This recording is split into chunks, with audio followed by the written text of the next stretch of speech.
Hello, everybody. Back today to play some more SIRALIM Ultimate. We played quite late last night. Trying to do some tweaks to the party, had us going over quite a bit, and I actually decided to jump on here today, and because I was thinking about it after the stream, and there were some adjustments I hadn't considered last night, and I really wanted to take some time to go through the team and make modifications to it, and I just felt like doing all that on stream today, especially because I wanted to do it sooner than later. Just would have taken way too much time. So I basically took care of everything needed to do here. I changed some of our, well, let's go through it here. So last night we had made a snake fusion here, but I actually made a new one. The thing that we'd fused with our Amphisbaena vaccinator was a harpy that gave us a chance to confuse enemies when they start their turn. But I ended up switching that for one of the Asura. His trait is after your creatures deal critical damage, they recover health equal to 100% of the damage dealt. We do critical damage pretty frequently. We have a lot of attacks that hit the entire enemy team, so crits happen pretty often. And it's another thing that heals us.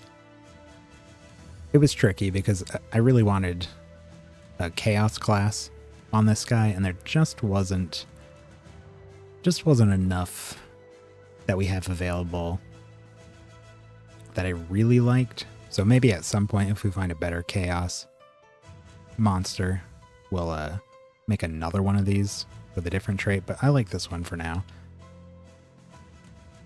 And I also changed our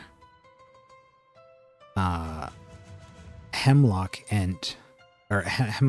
Leech. I turned into I made a new leech. Made a Doombringer Leech. It's a mix of a Oculum Leech and a Doombringer Coloss. And he's giving us, after your creatures are healed, they gain 5% of that amount as max health as well. I had been talking yesterday about how we had this trait, on a piece of gear earlier. And I had actually enjoyed it. So I just put it on here. I basically got rid of our Ent bloodlines from the party.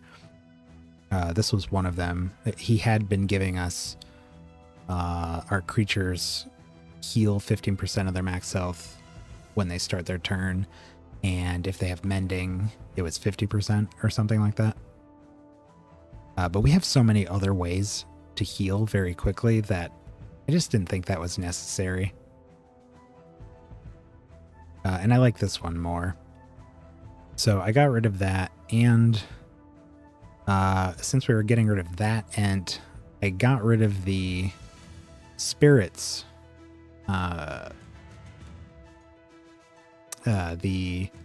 forget which one it was, but our previous ancient spirit had an Ent trait that was giving the whole party mending and 15% damage reduction. So I went through and I just looked for something else that I thought would be cool. So this ancient spirit has one of the cherubs. Sundered and Undone. When your creatures with barrier take damage, the barrier shatters, dealing damage to enemies equal to 35% of its potency. Because we have a lot of barrier stuff now, We got Blood Barrier here, giving us barriers when we heal from leeching. We have the barriers when resurrected. And I feel like there was one more, but maybe not. Mainly just the barriers from leeching. We're just constantly... we constantly have barriers, so I figured we may as well do something with them since we often do not even take much damage. At least here, if they hit us with like some kind of attack that hits the whole party, it'll just burst all their barriers and hit them back. And we can get the barriers back very easily. So we'll see. This is all experimental. I also changed some of our gear around. I switched the Vulpus's spell efficiency or efficacy to 2 spell gem slots instead. So I gave him a couple new spells. I gave him another volcano. We have volcano on our snake here, but we also put it on him. And I gave him Radiant Sunfire, which is an ability I really like. But I just didn't have a slot for it previously. So I'm just happy to get that back in the mix. And then what else we get here? I switched one of his buffs on damage to a bleed on damage. I just wanted to kind of prioritize getting debuffs on enemies, and especially because, again, we have so many attacks that can hit multiple enemies. It's just nice to have a chance to inflict some kind of debuff on our attacks. So, yeah, I gave him bleed. I don't think I changed this guy at all. I made a new item for our Bassa leech here. Previously, this one was just giving a bunch of health and a little bit of speed. But I really wanted him to have a good intelligence, so I gave him all intelligence, but I dabbled some health in there. Over 50% extra health. So, and then I also gave it weak and feared on damage because our specialization makes weak, feared, and vulnerable all more effective. So I wanted to make sure that our party had at least one creature for each of those that could inflict those. And this guy likes to use Resplendence, which hits the whole enemy team and gives our whole party extra max health. So I figured having a chance to weaken and fear on that would be pretty good. And with that extra intelligence, that attack should do a lot more damage now. Did I change his... Oh, I also changed his personality. So his intelligence is now much higher than it was. Previously, I think he was shy, which was extra speed and less intelligence. So significantly more intelligence there. And he's going to get a whole bunch more from his gear. So he should be pretty capable in combat now, albeit slower. And less health. Unfortunately, Analytical does drop health, but we've got the extra health from this, which should be better anyways.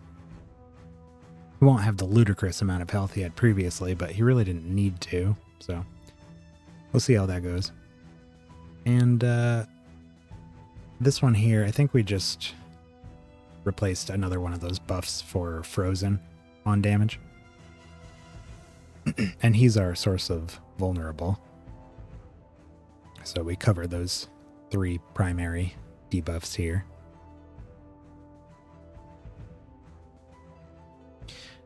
Now,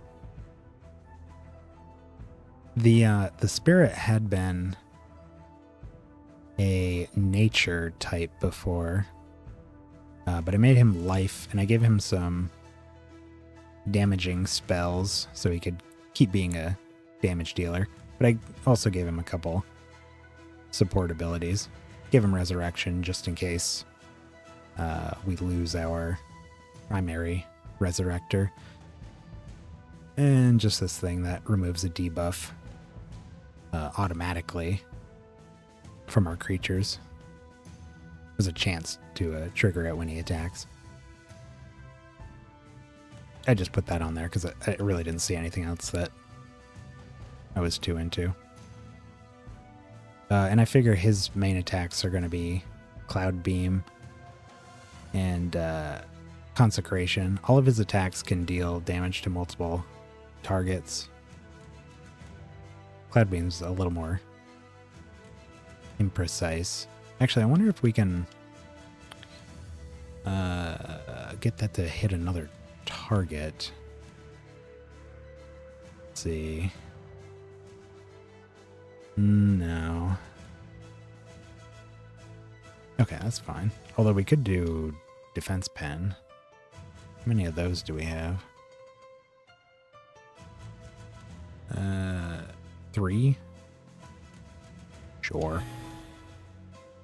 Make them more effective.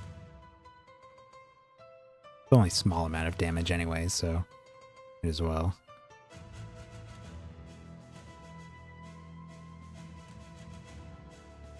Yeah, so we dropped a nature, got another life, more life spells, and then this guy used to be nature as well, but he's actually sorcery now. Been a long time since we had a sorcery class. And he's got resonance, hits the whole enemy team, deals extra damage if they have silenced.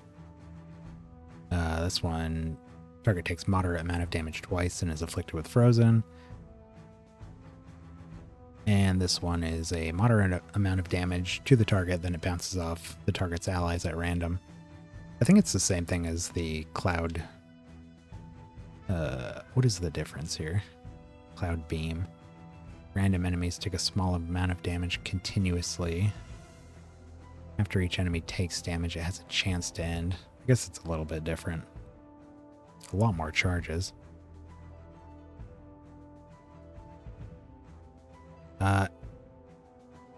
Other than that, I don't think I did a whole lot. I mean, I bought some more spell gems.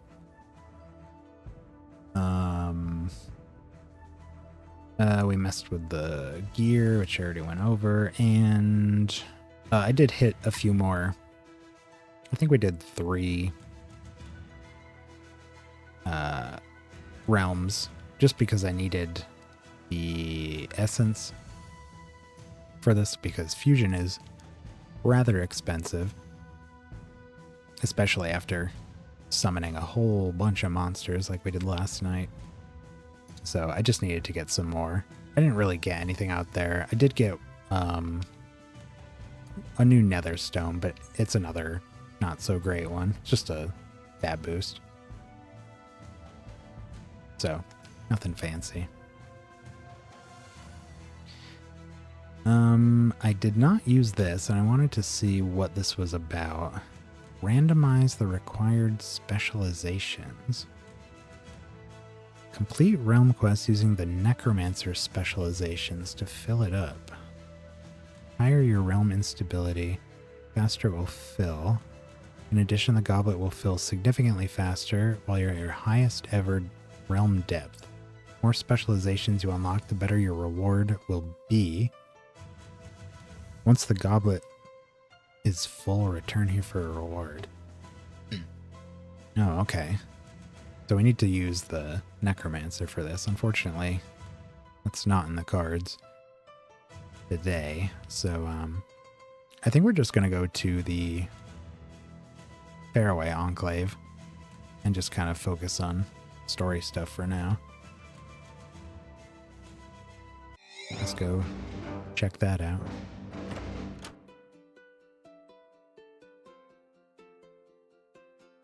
Now this is one funny looking altar. You cup either of the figure's cheeks with your hand and giggle like a child. Oi, what the bloody Donwald duck? Donwald duck, do you think you're doing, mate? Wow, this meathead is not at all who Everett described Lister to be. In what of it? I've been working hard. I've been eating better. I stopped drinking some blimey much. Now, why are you here? You tell Lister that you're looking for the torture chamber. Let me get this straight. You have the bloomin' nerve to come to me, into me gaff, fondle me cheeks, and then ask a favor for me? You've got to be kidding me. You apologize for the cheek fondling incident and insist that Lister help you find Hebron and Damios. You know what? Apology accepted. Maybe I can help you out after all. But only if you agree to help me out first. We've been having some rubble with a certain creature lately. Find him, kill him, and I'll help you out. Deal? You're not left with much of a choice, so you agree to help Lister by defeating the creature in question. You ask him what this creature looks like. Well, he's short. He talks kind of funny, and that's about it. You know him if you see him. Don't worry. A short creature who talks funny. So in summary, it could be any creature in the entire realm. Perfect. Nevertheless, you agree to Lister's terms and decide to start hunting.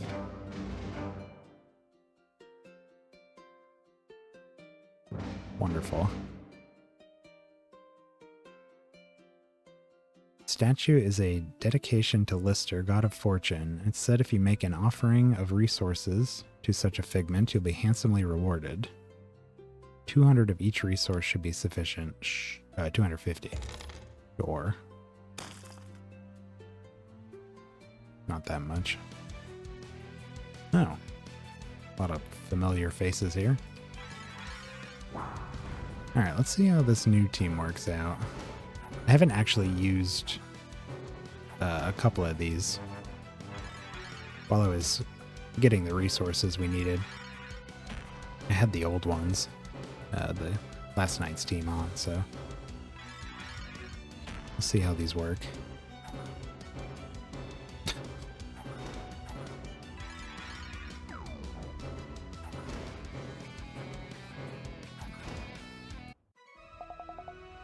I'm still killing stuff before we get a turn.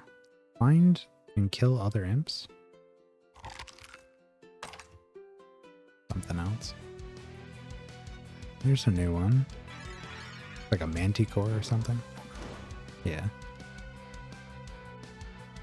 Flailing manticore. It's chaos. Start of this creature's turn against defense equal to 50% of its attack. Okay.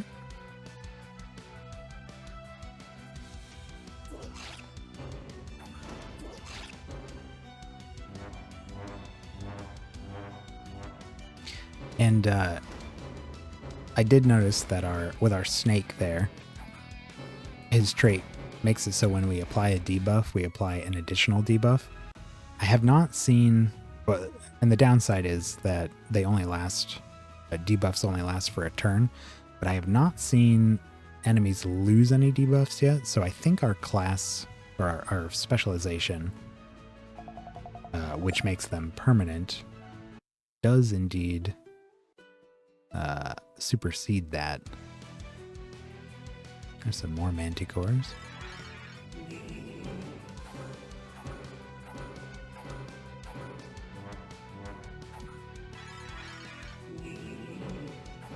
Yeah, look at all the freezes we got out there.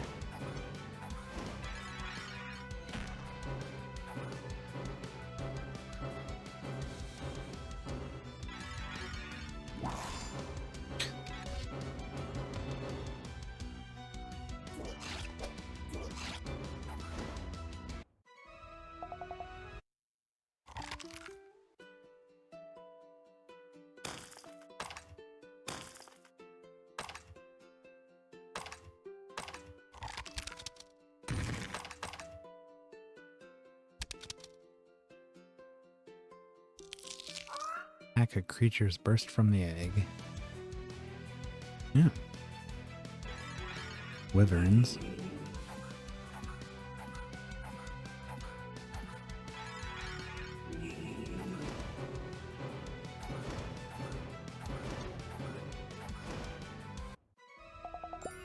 Dead wyverns.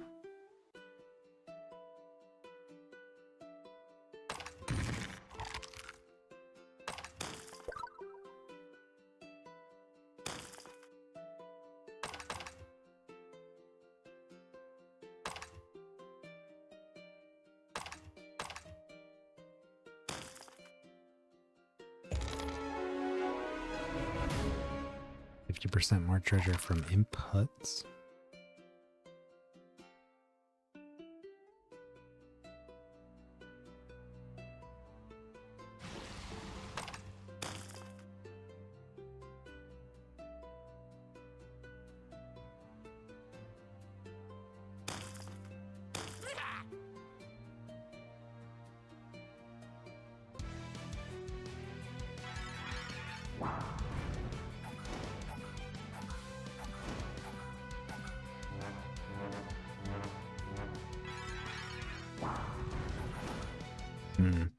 Having Volcano on the Vulpes is pretty great.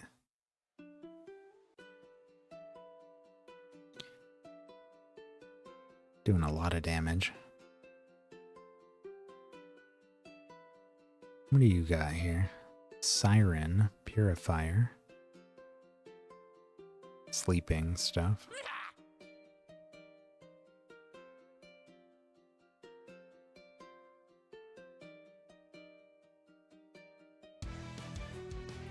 I haven't seen the third Manticore yet. Oh yeah, that's much better damage. Looked like 300 was the lowest. Somewhere around 350. Considering he used to do 0 damage when he cast that, a pretty big improvement.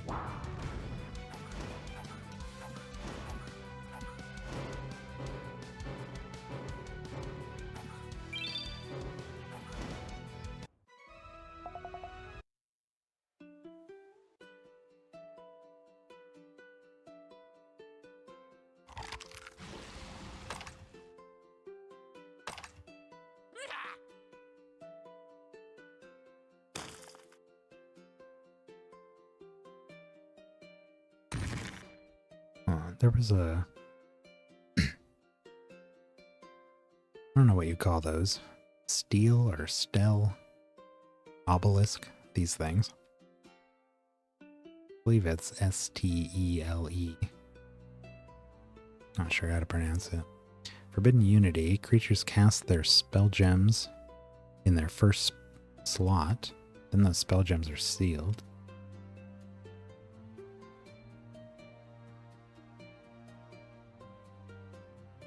I also messed with the HUD settings a little bit, just seeing what there were for options there. You can see in the bottom right, I toggled the God's Favor for the current realm. I don't think it's necessary to see that, but just in case I'm ever curious, I guess. I didn't really see a reason not to put it on. It's not really in the way. Implosion. Target takes a small amount of damage. Damage is increased by 50% for each buff the target has. Oh god. What is this? Crispy. Welcome to my home. Let's play a little game. Behind me are 3 treasure chests. One contains something good, one contains something bad, and one contains a piece of paper that says something mean. You can continue opening new chests until you find the paper that says mean things. After you open each chest, I'll reset them all and change their locations. Let's see how many good things you can find before you lose. It's just totally random. Treasure. And we lose. Don't look at me that way. I didn't write that. I'm just a baby. With that said, that means it's game over for you. See you next time. Okay. Well, here's a dwarf. Greetings and hellos to you, my friend. I'm Stoyakov, the Riddle Dwarf. And if you manage to answer my questions correctly, the prize will be yours. What class does the Thunder Salamander belong to? That would be Chaos, because that is what our Vulpus got his class from. Good, yes, very good indeed, my friend. Here's your prize. Does a little dance, then vanishes. I did do one of those when I was playing earlier as well. Just one. I forget which of the gambling dwarves the ticket was for, but my second one. Wow.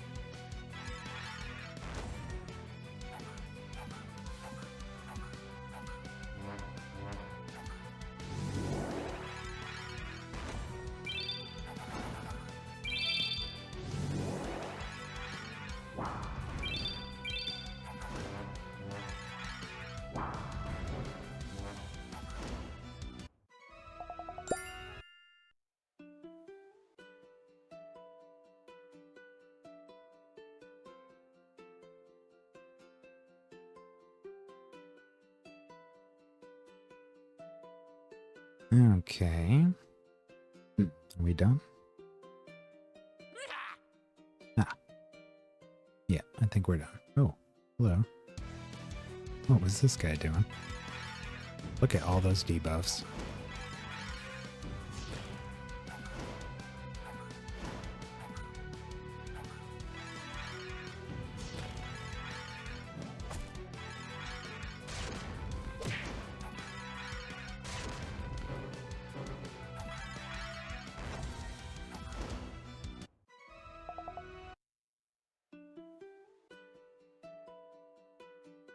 Ooh, got a project to turn in.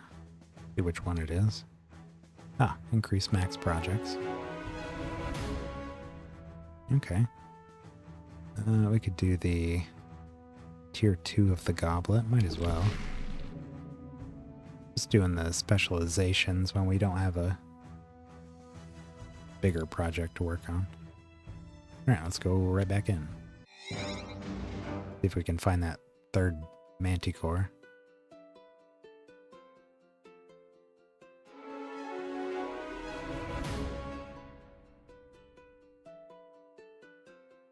Target takes a moderate amount of damage and is afflicted with Confuse. We're looking for 3 starfishes. Already found one. Oh, there's the Manticore. Crimson Manticore.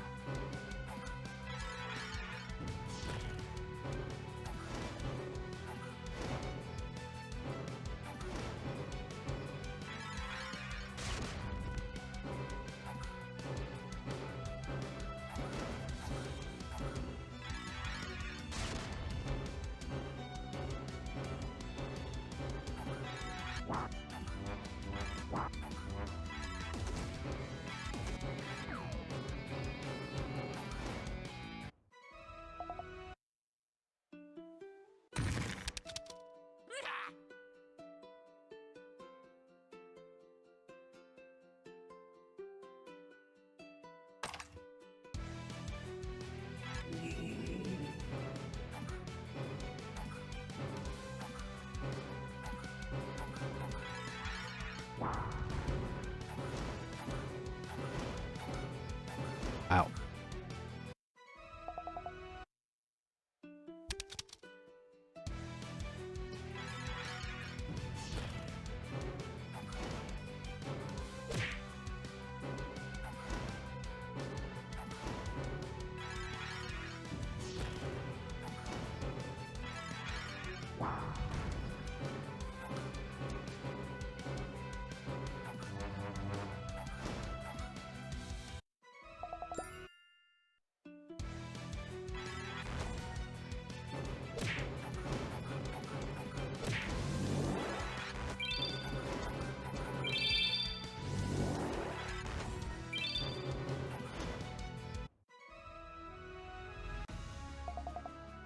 Okay.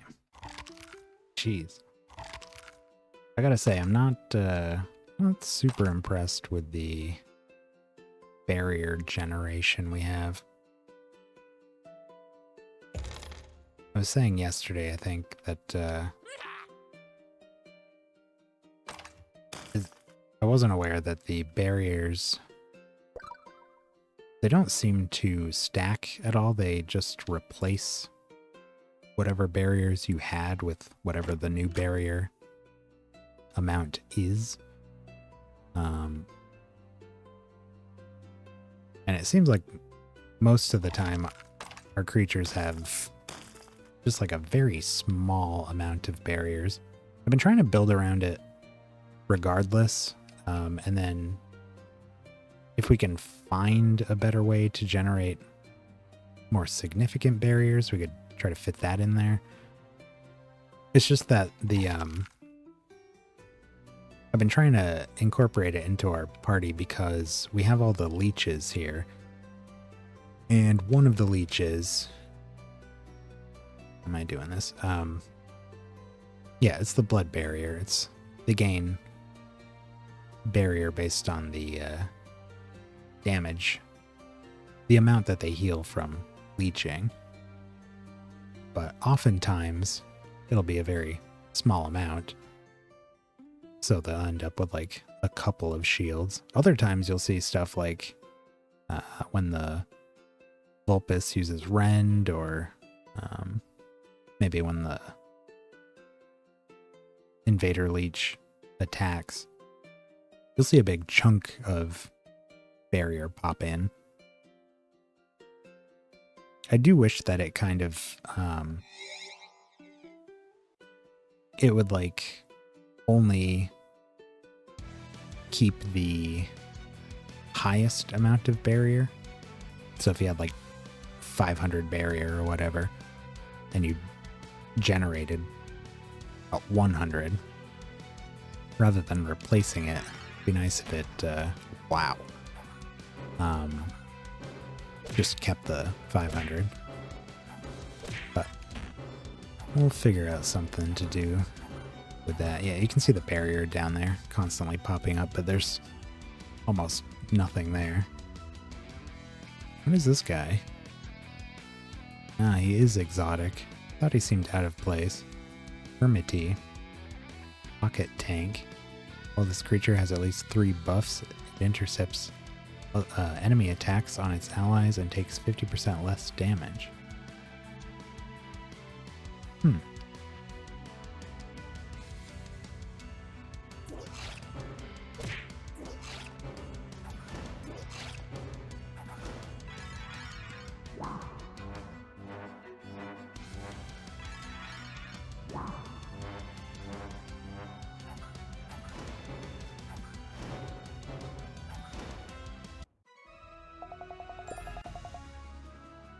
I'm not sure how the Doombringer Leech has gained so much XP.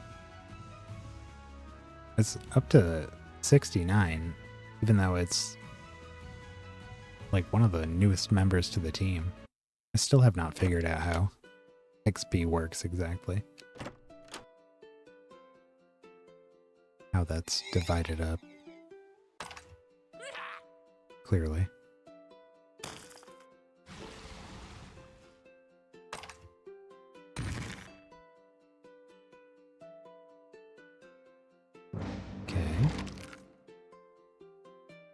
We finished the refinery as well. Blasting through projects.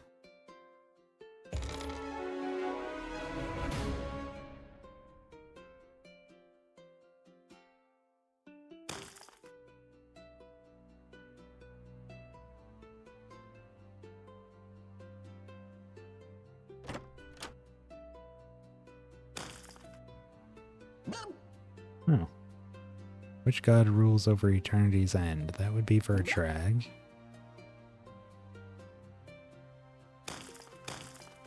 See him everywhere.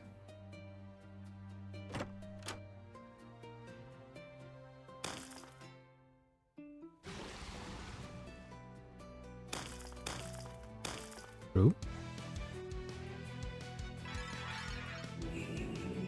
something fancy up there.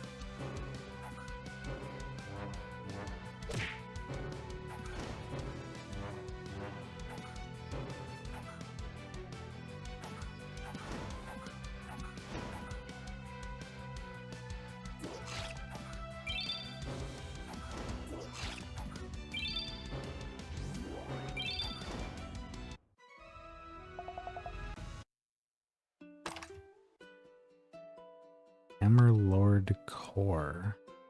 Is that a nether stone? No? I don't know what that was. Maybe a trait?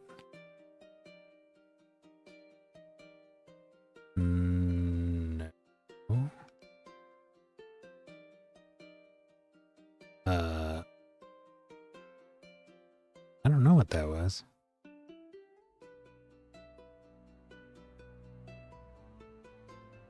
It said Hammerlord Core, did it not? Unless that was something we needed for a project. Ah, there it is. Oh, and I forgot we upgraded our... We selected a new project when we finished the last one. But we didn't select another project because we got an extra slot. Have to do that when we turn in the other one.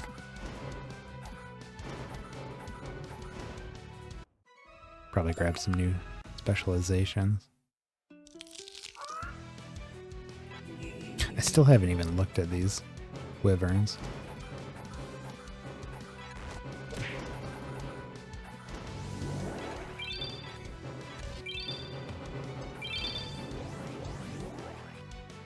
Oh. It lived. Wyvern Windrider. After an enemy casts a spell on all its allies, this creature has a 50% chance to cast the same spell on your creatures as well.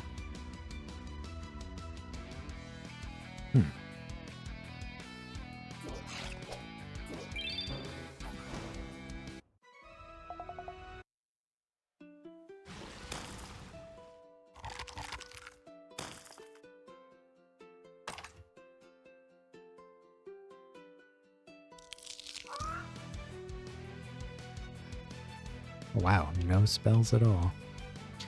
Wyvern Sonic Screecher. After an enemy casts a single target spell on one of your creatures, this target has a 50% chance to cast the spell on a random enemy.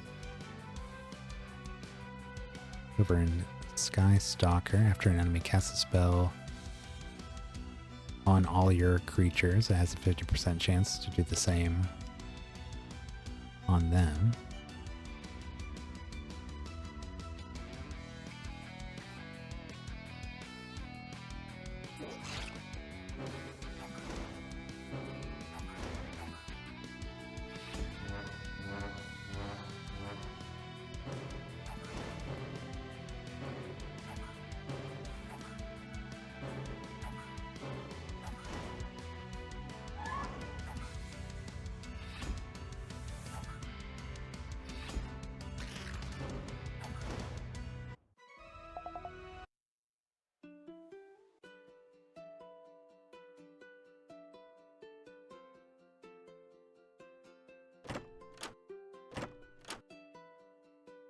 Spell leak. Enemies' ethereal spell gems are sealed. Still not totally sure what ethereal spell gems are. My guess is that it would be any spell gems you're granted through like traits or abilities, things that aren't socketed.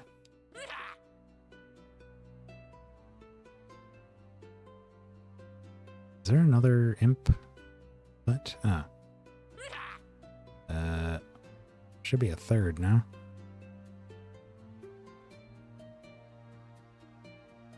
There it is.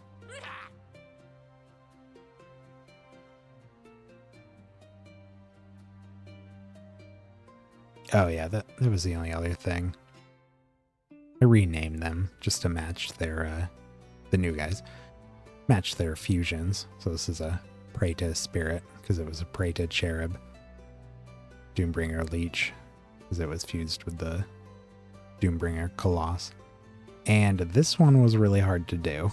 This, I'll admit, took me way too long to come up with a name for. It is the Amphlebotomist. The character limit seems to be like 20, I think. Something like that. And this thing is called a Amphisbaena, which takes up a lot of that character limit. So rather than trying to fit a tiny word in there, I was trying to do Amphisbaena Bloodletter, because that's what the, or Blood Drinker, I think it was. That's what the Asura was. But I could not fit Blood Drinker. So I called it a Amphlebotomist. Seemed appropriate as a combination of a blood drinker and a vaccinator. I think we're done. Okay, we got the project refinery. Let's start. Okay, so we're out of those. We can just pick new specializations and do 2 of these.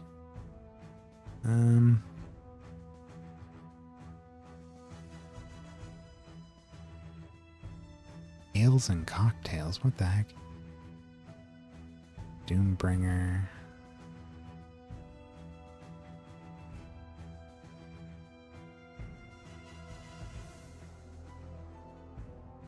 Chaotic sorcerer uses greater demons to do his bidding while sacrificing lesser demons to do it to empower his own creatures. What?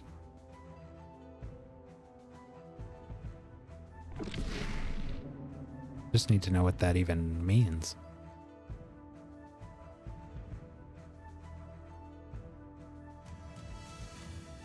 Let's do Pyromancer too.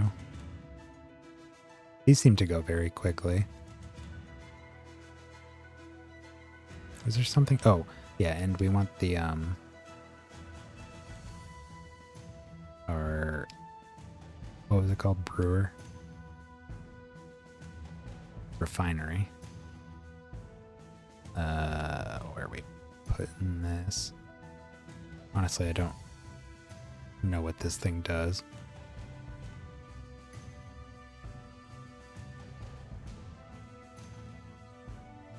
Just find out. Oops. Oops. Okay, so... right. Destroy artifact and gain some resources. Destroy spell gem, gain resources. Destroy another stone, gain piety. I'm not sure what piety is yet. Convert to turn my resources into other ones. Let me just move this up by the blacksmith.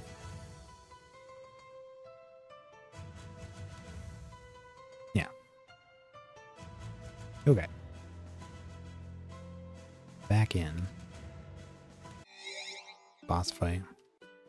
There he is. Get him. Don't let him get away. Oh boy. Christ. Impington Prime. Oh? Oh hee ho ha. It seems that Impington recognizes you. God. Oh hoo hey ho ha. You suppose he's still angry after what happened in the cutthroat jungle. Hee hoo hey ho. Yes. Mm-hmm. Ooh. Hey. Oh. Suddenly Impington attacks.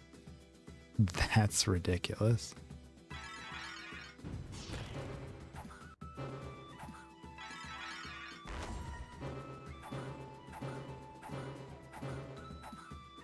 My powers have doubled since last we met.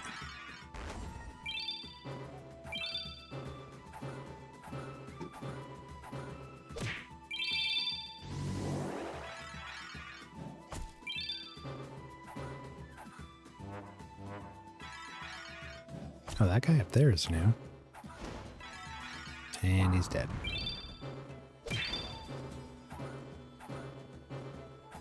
So is Impimpington.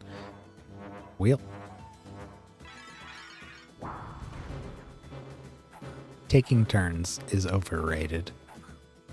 Just cast all your spells at the beginning. So much easier.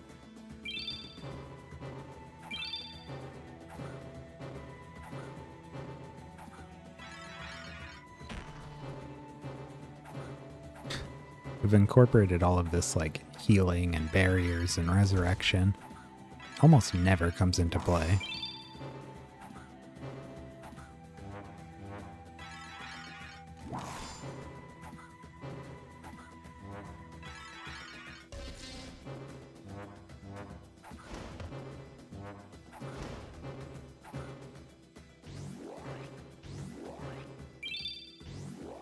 Oh boy. We're still going. This is the part where we heal and buff.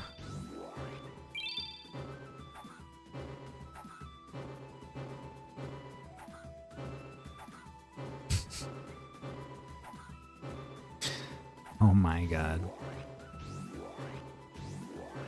Almost there. 2 more creatures, gotta heal and buff still. Oh. That was wrong. Okay, whew, wow. Boy, howdy.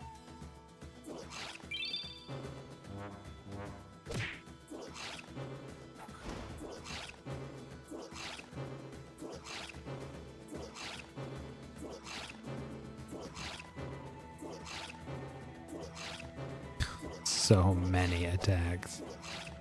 You know what comes after this too, right? Afflictions. 2 debuffs each. And he died. Level 70. He who, Impington is dead. He won't be running away this time. Boy, you did it. The little git's been pestering me for days now. Glad to have him gone. As promised, I'll tell you where to find the bloomin' torture chamber. It's ham and cheesy. Keep heading north, then you'll reach a desert. Take a walk through the desert until you reach the grasslands. You'll be able to enter what? Oh, you'll be able to handle the rest from there, I assure you. That doesn't sound too difficult. Your next stop is the nearby desert, and then you'll eventually stumble upon some grassy plains. Apparently that's where the torture chamber is. Easy enough. You thank Lister for his help. Don't mention it. I'm always happy to help you out. You should return to Everett. Cruelty of the Wild. Enemies are afflicted with Blighted. If they're already afflicted with this debuff, they instead recover a moderate amount of health.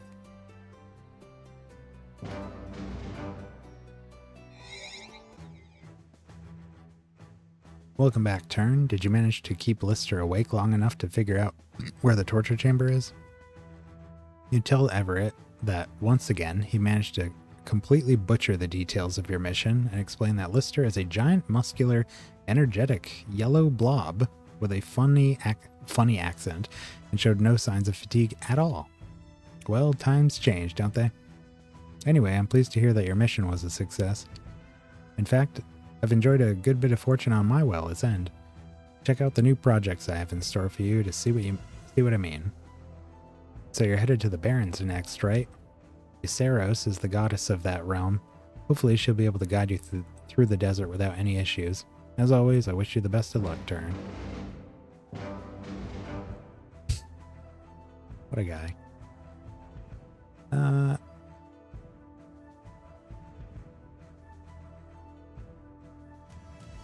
Did we see... I forget what they were called. We're just fighting some... Oh, Spark Tails. That wasn't a Spark Tail.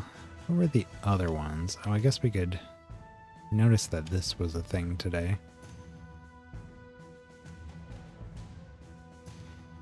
Not not Amphisbana. Shambler. Maybe it was a Shambler. Oops. Oh, it might be in there.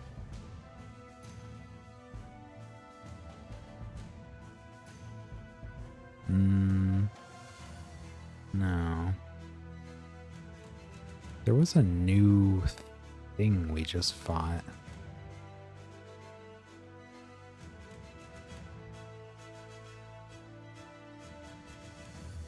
Not showing it here, though. I thought it was another Shambler by the looks of it, but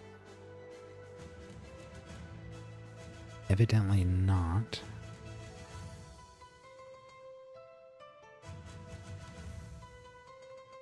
Yeah, it wasn't any of these. Oh well. Onwards and upwards. To the Barrens.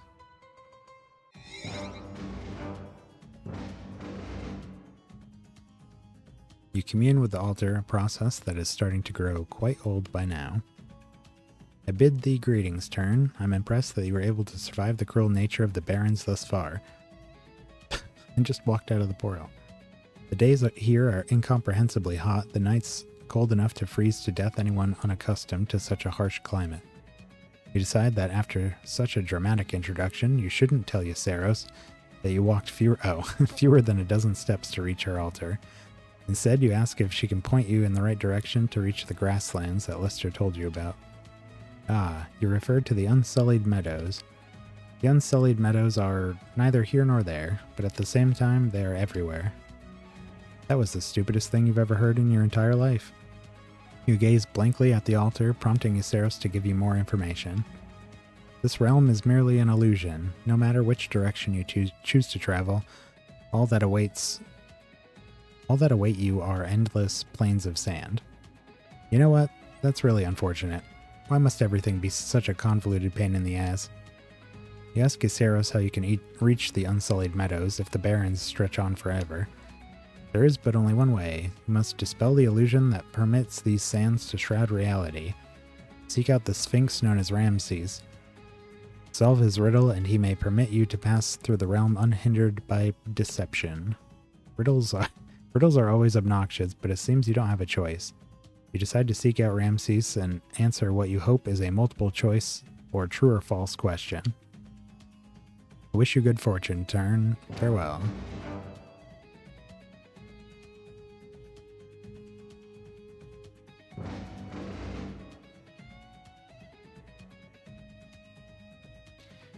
Alright, let's see what is out here. Oh.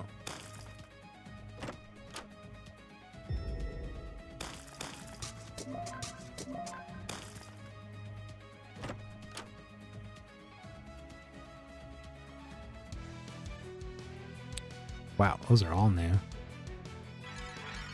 Phoenixes.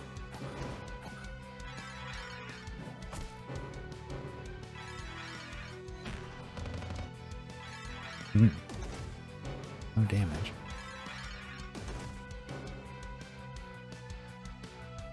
Well, let's see what these are. Volatile Phoenix. Sorcery Phoenix. After your creatures are resurrected, enemies take damage equal to 50% of this creature's speed. Apis Defender. Life Apis. Or Apis. Apis. This creature intercepts enemy attacks on its allies. Apis Guardian. At the start of the battle, this creature's attack is added to its health and defense. Then its attack is set to its minimum value.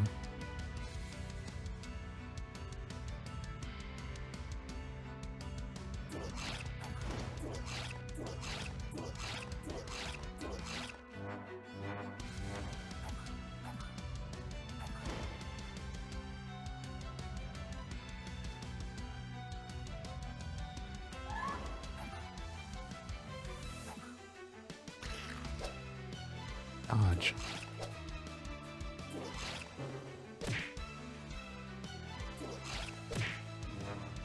Oh wow. Thought for sure somebody's attack would take him out.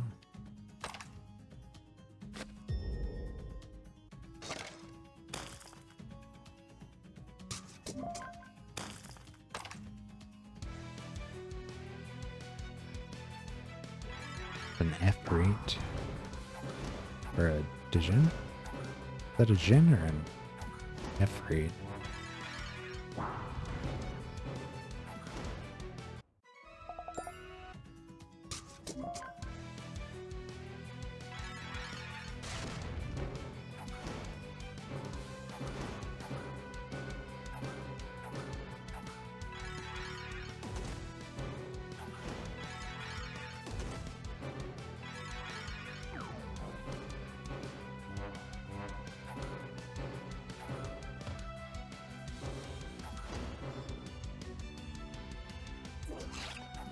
Oops. Meant to look at that. And he's dead.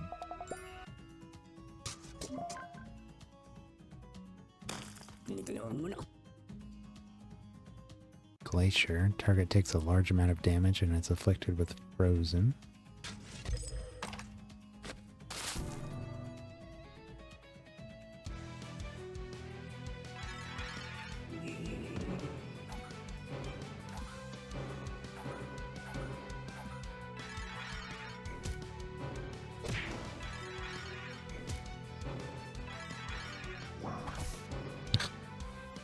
Don't attack that.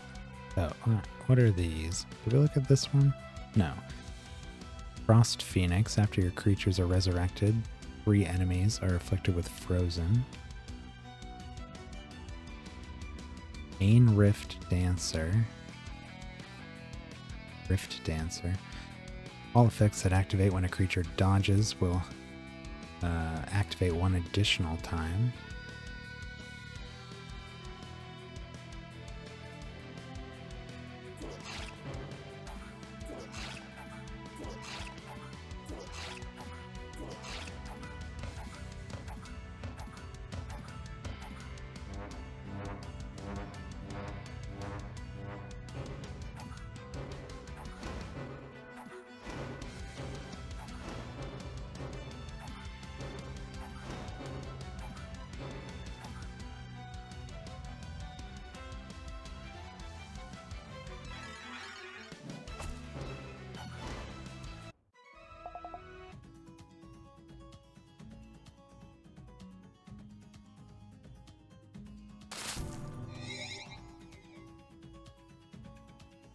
Atop the pile of treasure, a flaming form of a Rift Dancer twirls and dances beautifully. Distracted by the display, you almost fail to notice its allies sneaking up on you.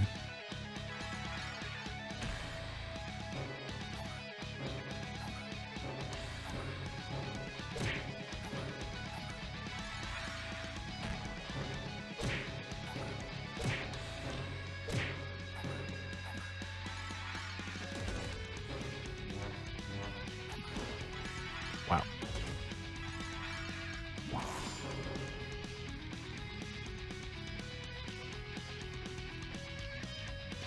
Add in Rift Dancer. All effects that activate when a creature dies activate 1 additional time. Royal Phoenix.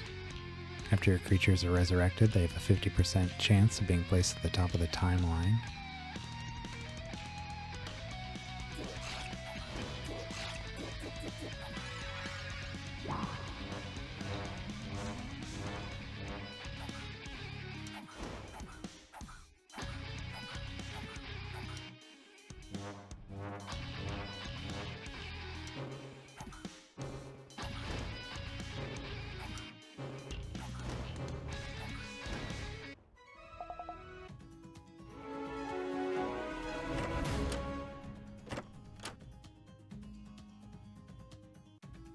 Dara's Bloom costume.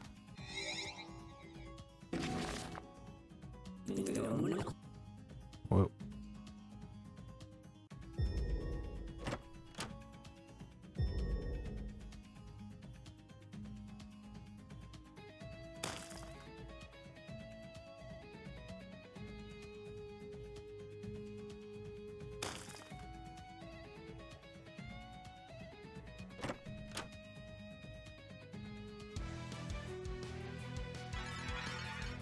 Ah, they're djinns.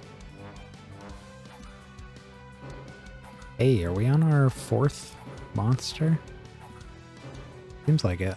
Sapphire Paragon is new to me, but I've seen Paragons before. Also, I think that might be our 4th Griffin type that we've seen as well. Oh, that's a Phoenix, never mind. Still, the Sapphire one suggests that maybe we've passed that threshold.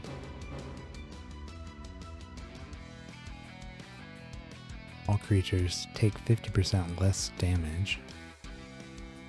Thunderstruck Phoenix. After your creatures are resurrected, 3 enemies are afflicted with stone. Oh, I think I confused myself.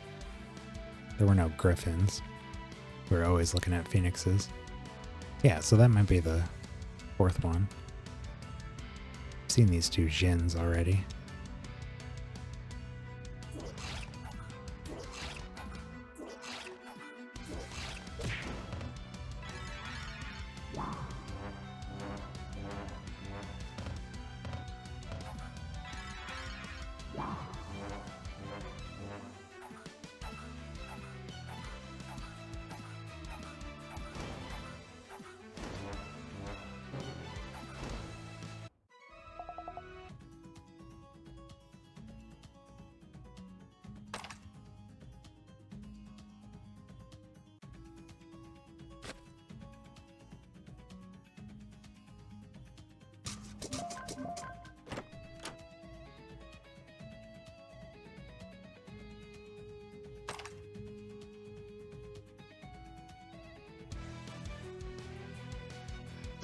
Oh, there's a new djinn.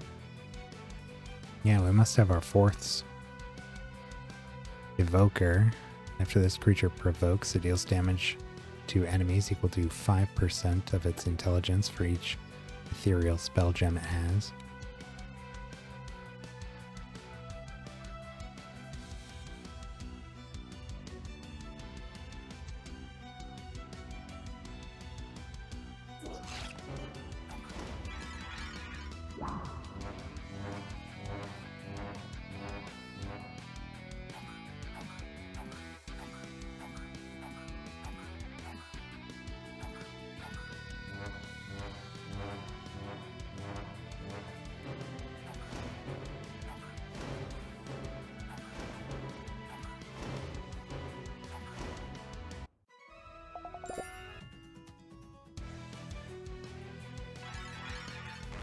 And there's the other Apis.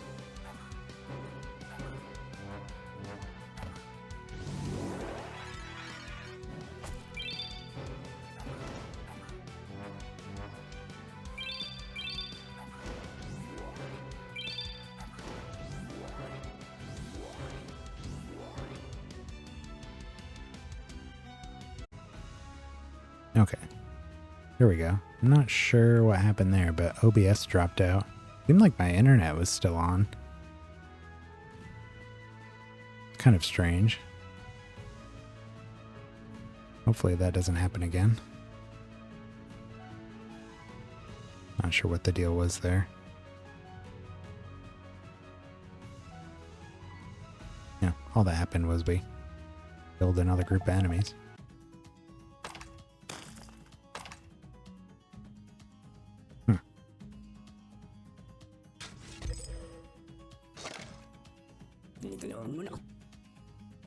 False beliefs. Enemies take damage equal to 100% of the health they've recovered in the current battle.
don't think I looked at this one.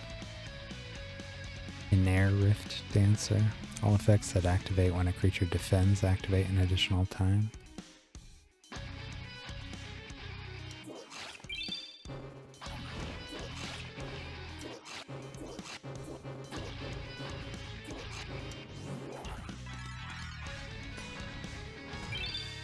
Wow. Enemy actually got a turn. Not used to that.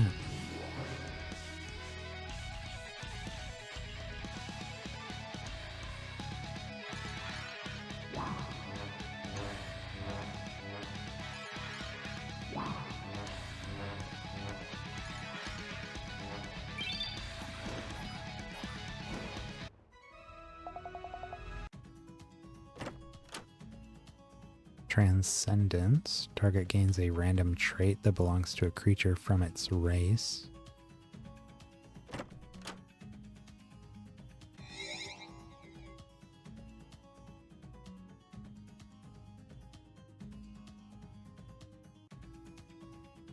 Huh.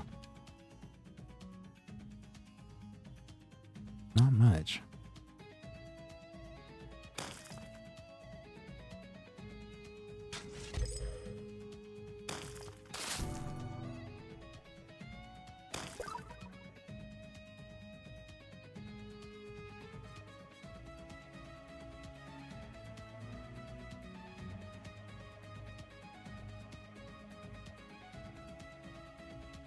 You know,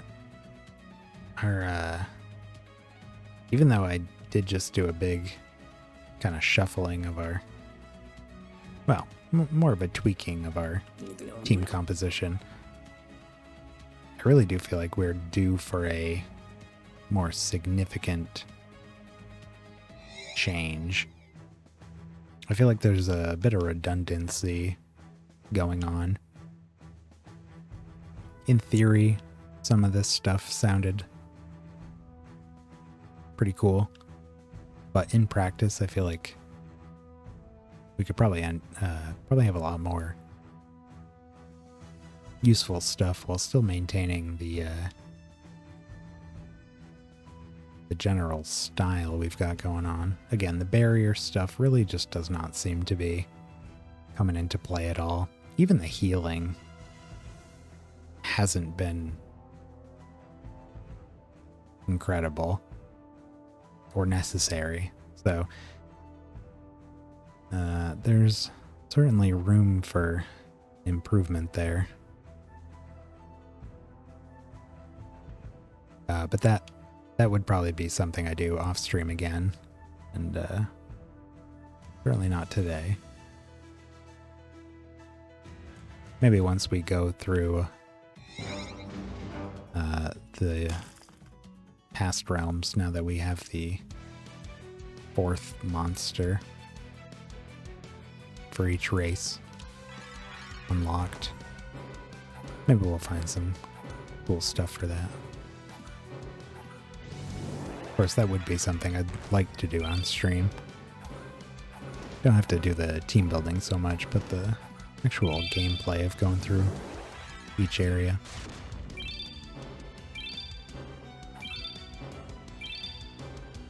If I'm going to be seeing new things, I'd like to have that there.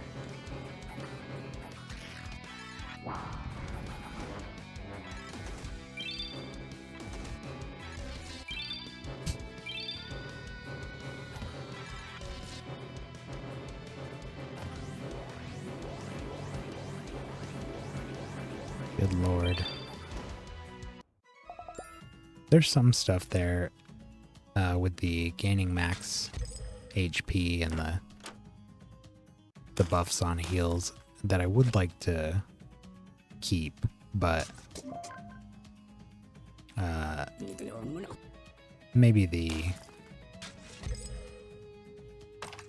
priority in keeping the leeches in the party we could do away with.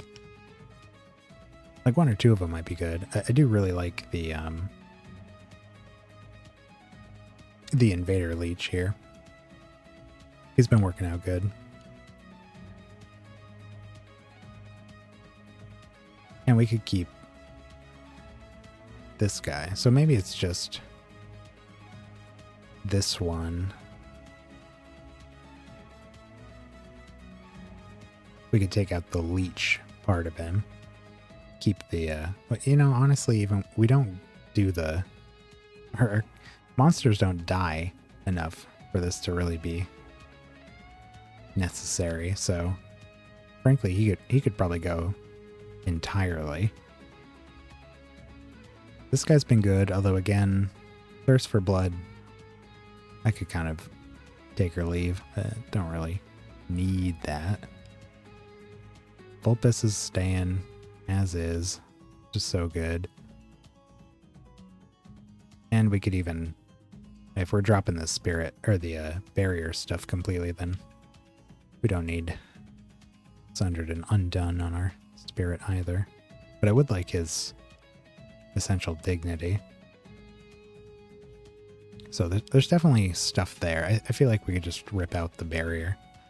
Anyways, I can't start thinking about that or I'll get distracted. No damage. Why was that?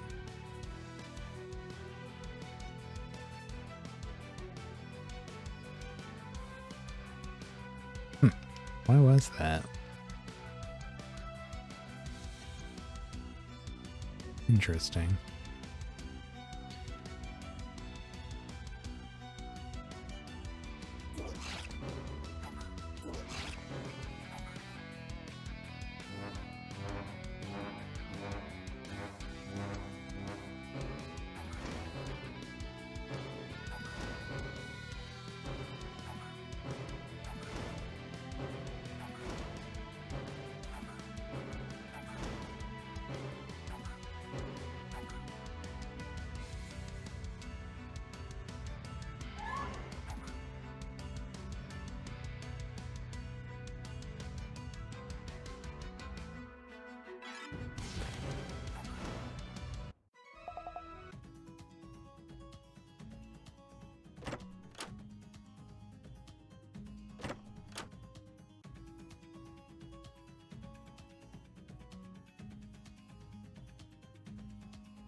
Oh, I was wondering if these little oases would do something other than disappear. No, we can even look at all of them. Nyx Informer, Death Nyx. Start of the battle, enemies are afflicted with silenced for 1 turn. Ooh, I like that. Nyx Imposter, creatures can't gain stats. Nyx Guardian, creature attacks 1 additional time. The amount of damage each of this creature's extra attacks deal after the first is increased by 35% of the damage the first attack dealt. There's only 3 of them here, so haven't seen the 4th.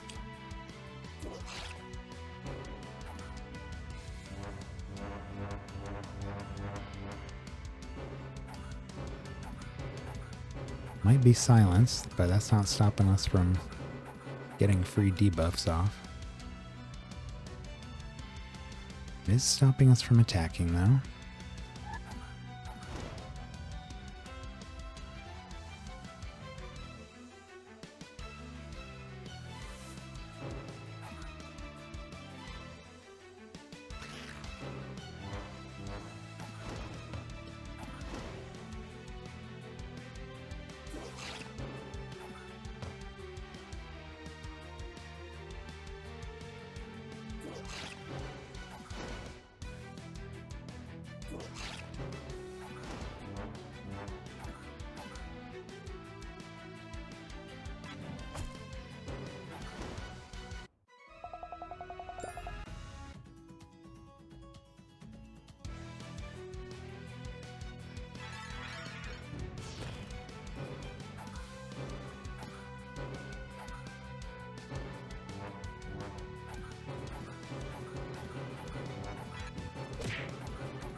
Yeah, there's the other one.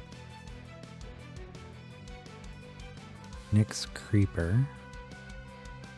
Before this creature dies, it casts 3 of its spells. Ew. Yuck. Oh, right, and we're silenced. Who's doing that one again? This? Well, I guess it doesn't matter. It's already done.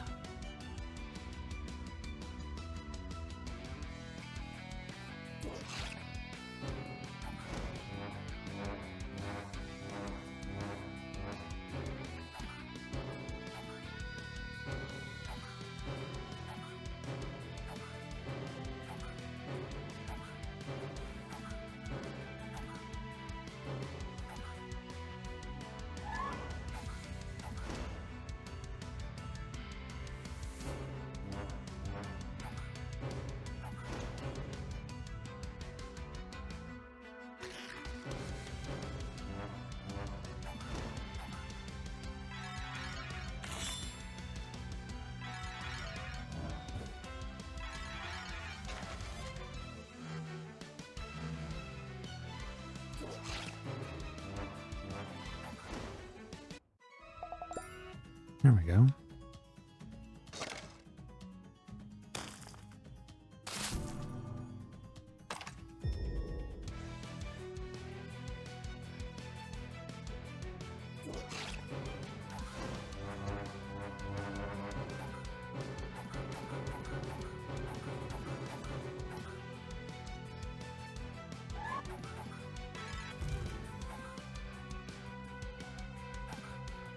Wow.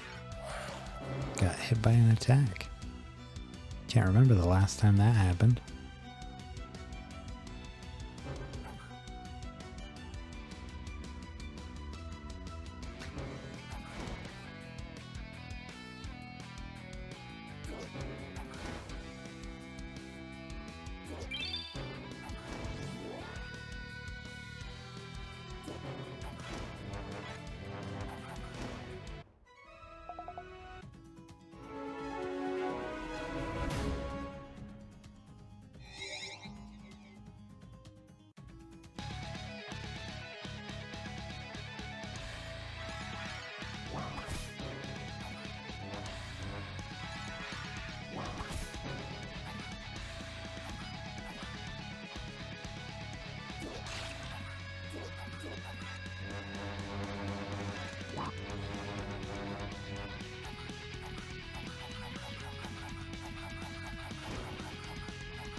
Man.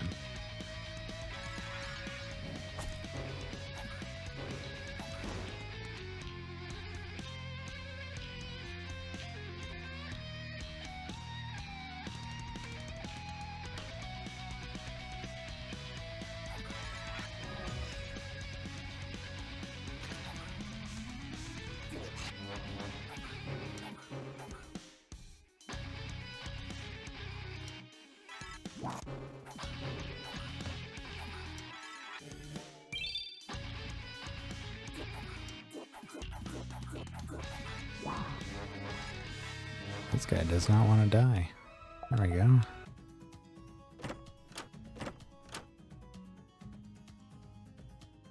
Blinding beam. Enemies take a large amount of damage and are afflicted with blind. Ooh. Like that.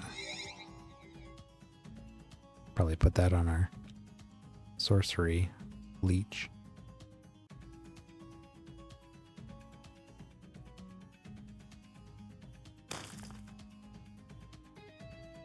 We go in this? Nope.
Ooh. A ton of favor? Wow.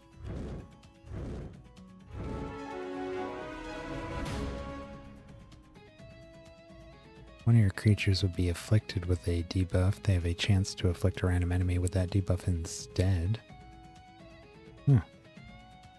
One's kind of cool.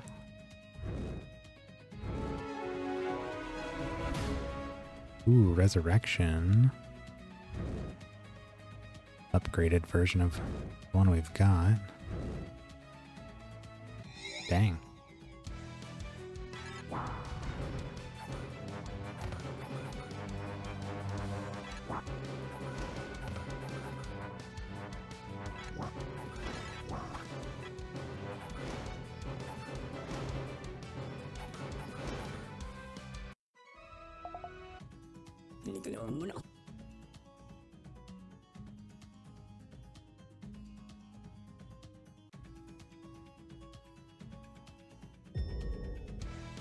A lot of these here.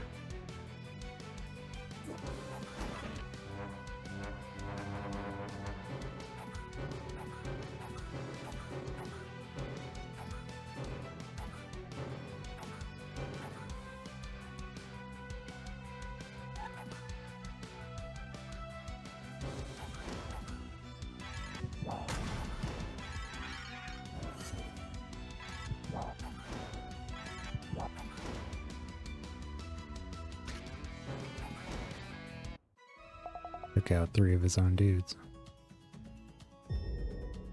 Can get treasure chests from those too.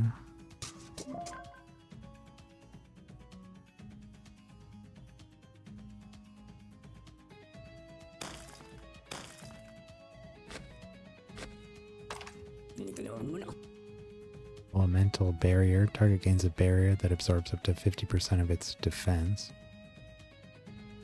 Redirection. Target gains a moderate amount of defense and provokes.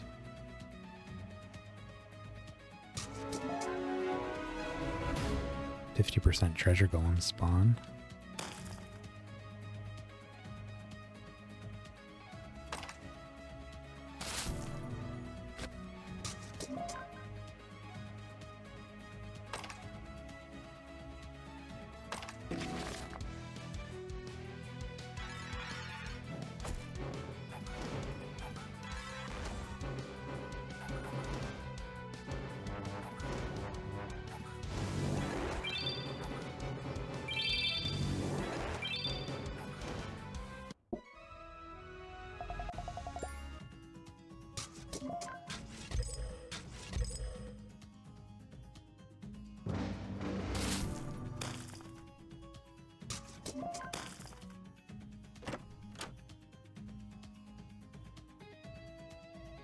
Alright, let's go find that treasure.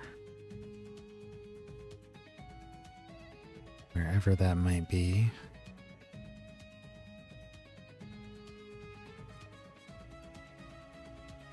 Anything new? Surely. Sphinxes. Creatures have 10% more attack, intelligence, defense, and speed for each creature of the same class fighting on your side. After your creatures die, they have a 5% chance to be resurrected with 50% health for each creature of its own class on your side. Goes up to a 30% chance.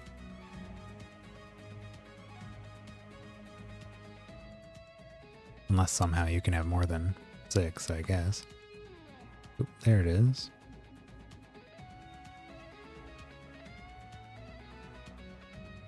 Yeah. Alright. Teleport.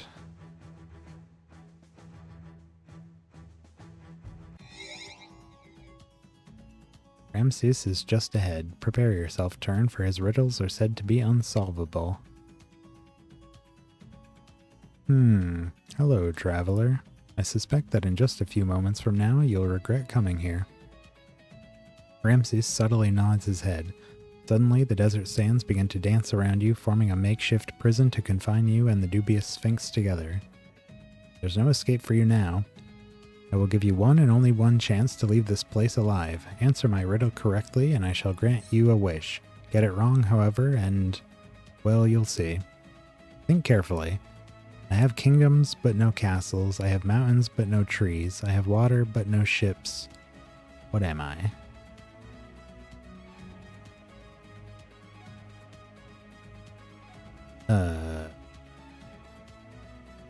That's easy. A map, you attempt to answer with a shit-eating grin.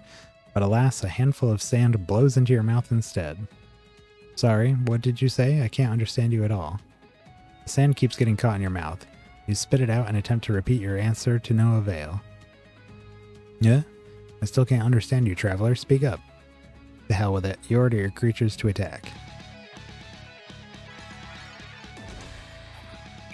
Ow. But we're all cursed.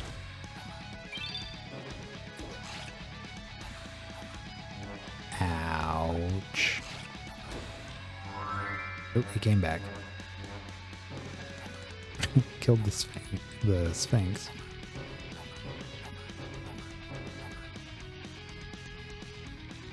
Well, there's not really anything to inspect, so...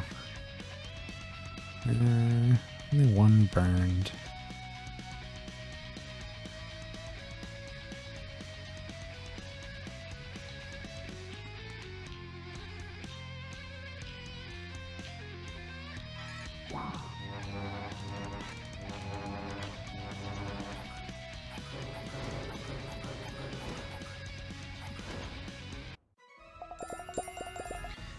Done.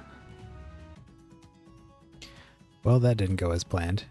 Even so, you can glimpse the lush plains of the unsullied meadows in the distance. Seems that the illusory sands were tied to Ramses' life force. You return to Everett and tell him what do.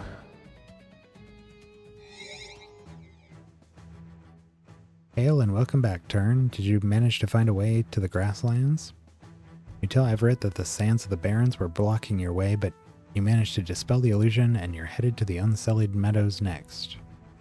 Most excellent. This has certainly turned out to be a much longer journey than expected, hasn't it? Even so, I'm confident that you're approaching the end of your adventure now. Of all the gods in Rhodia, Aeolian, the god of wind, seems to appreciate humans the most. I'm sure you'll have no trouble at all at convincing him to help you find your way to the torture chamber. Best of luck, Turn. Rhodian Creature Masters. From now on, you will encounter a Rhodian Creature Master in each realm you visit, as long as that realm is at your highest ever depth. Masters are powerful foes who can challenge, who you can challenge to a duel in order to win valuable items. There's a master for each creature race. Rewards include trait materials, costumes, achievements, and mastery. Mastery increases the power of your creatures that belong to that master's race, and gives your other creatures an advantage when fighting enemies in the wild that belong to that race. Neat. Okay. Well, let's keep on keeping on. Maybe we'll see one out here. Wow. There's a new Centaur and Bard.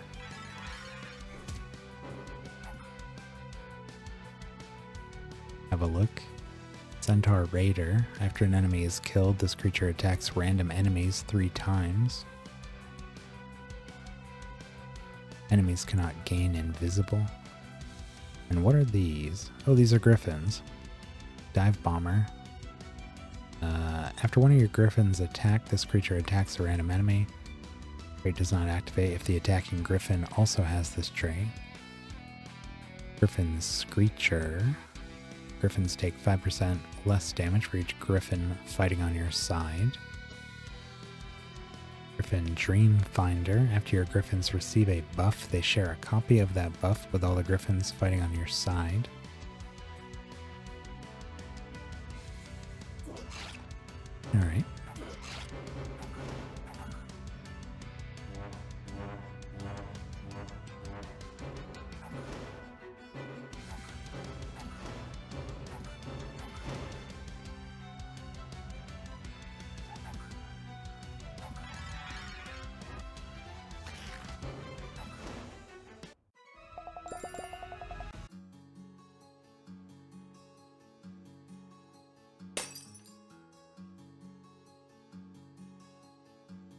where is the altar?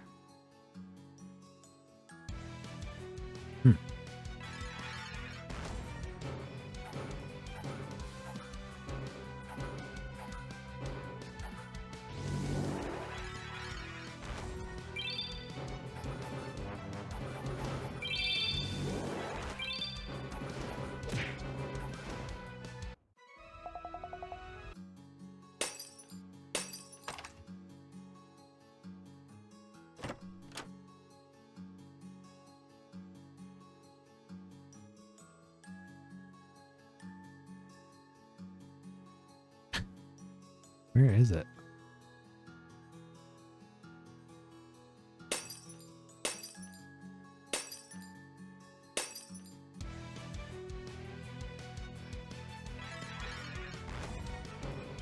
Stags. Looks like there's harpies here too.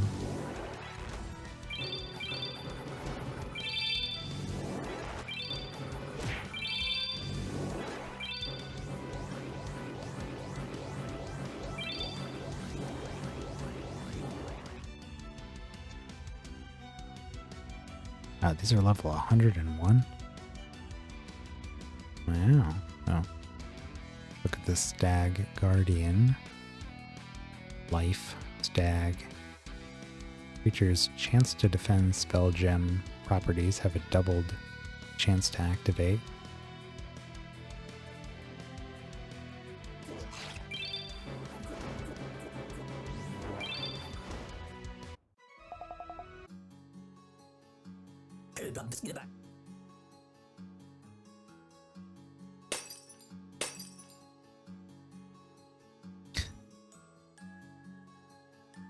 Where is that altar?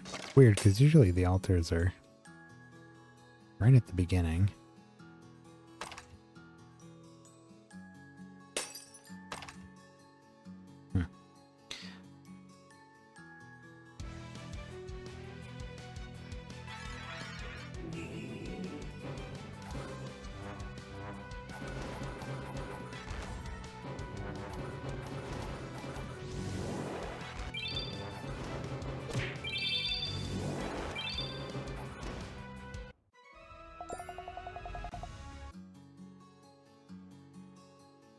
Shun, Centaur Master, current mastery 0. Centaurs tend to shy away from spellcasting in favor of strong melee attacks, which is great since it means I don't ever have to worry about my creature's spell gems running out of charges. Think you got what it takes to bring me down? Find out. Yeah. There's a couple we haven't seen. Those might be the last two. It's like a duelist and a chaser.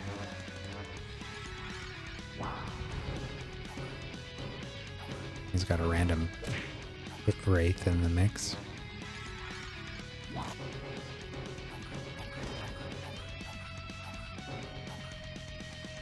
Of course, the pit wraith is the only one that lived. Sure, the centaurs were cool. Defeated the Centaur Master. Centaur Mastery is now 1. Sigil of the Centaur. Sockets in an artifact's trait slot. Grants Master of Centaurs. Centaur attacks deal 20% more damage and have an independent 10% chance to deal critical damage for each Centaur fighting on your side. Sweet. I look forward to encountering more of those masters. Now, can we see those as well? Mastery. Ah. 10% more, not 10, 1% more damage dealt to creatures of this race. 1% less damage taken from them. 1% more damage dealt by your creatures of this race, and 1% less damage taken by creatures of that race.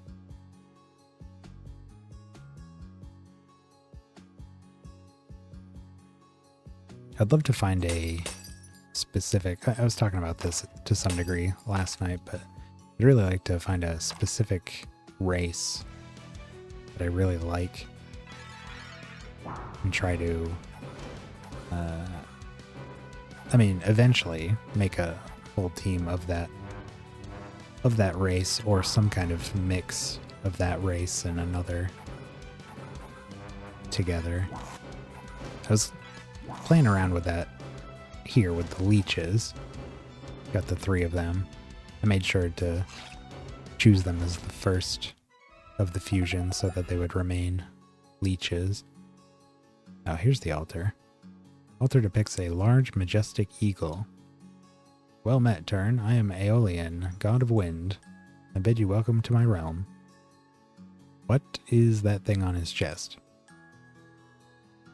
I know that you've come here in search of the torture chamber. In truth, I'm surprised to hear that Tartarith is unable to resist the pull of the ultimate nether orb. He may not seem like much on the outside, but he is perhaps the most strong-willed of all the gods. Maybe it's a shield, or some kind of rune stone. Nevertheless, that's exactly what I thought. Nevertheless, I will be glad to help you find your way to Tartarith's domain. Boy, what a word. It's not very far from here.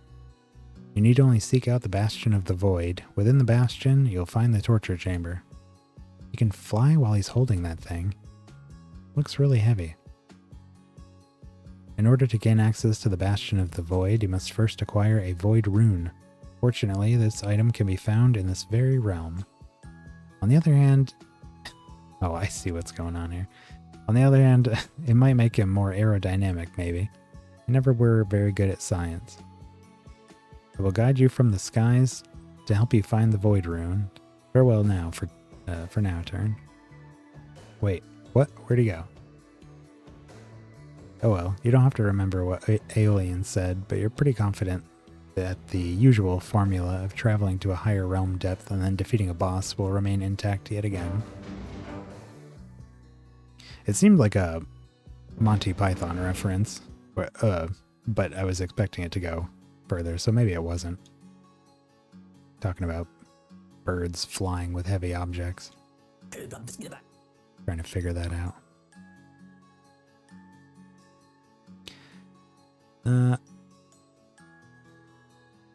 We're just about done here, it feels like already. Divinity. All creatures are resurrected, recover 100% health, and their debuffs are removed. The timeline is shuffled. That seems... Oh, it said all creatures? Odd.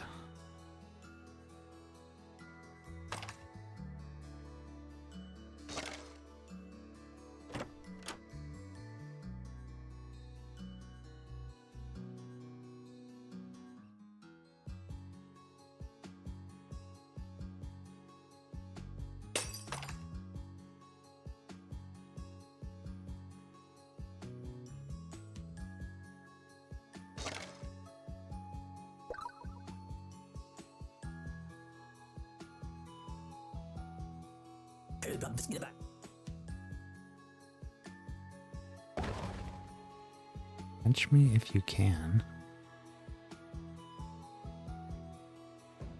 Gotta look for that somewhere else, maybe? Whoa. Still have only seen these 2 types of stags. At least I think so. Sometimes they die too fast for me to tell.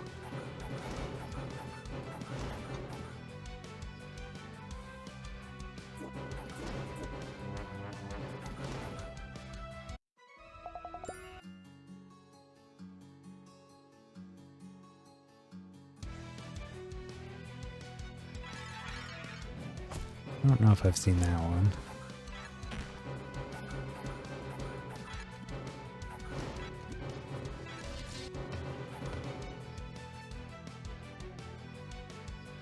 Stag Celestial. Creature's chance to provoke spell gems.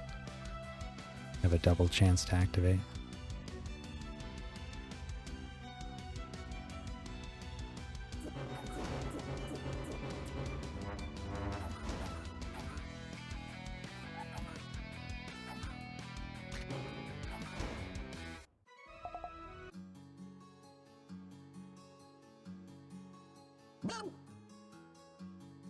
Greetings and hello.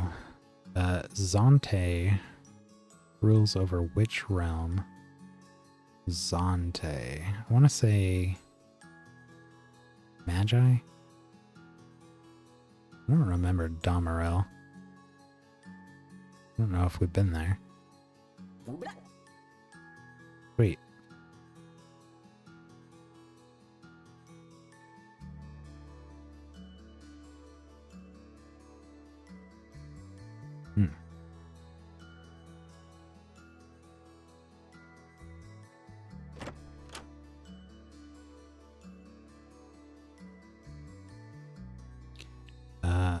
Oh, there's monster.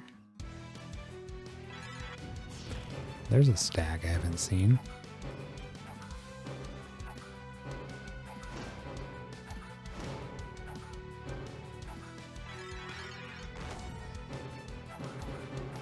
I looked away for 2 seconds and he was dead.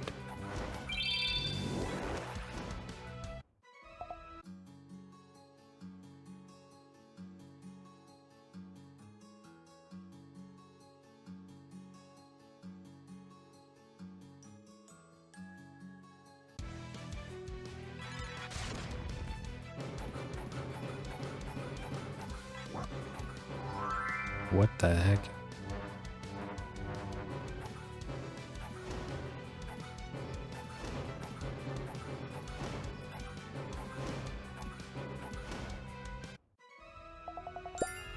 I don't know what happened to the leech there. Oh, there's that feather. Check the battle history.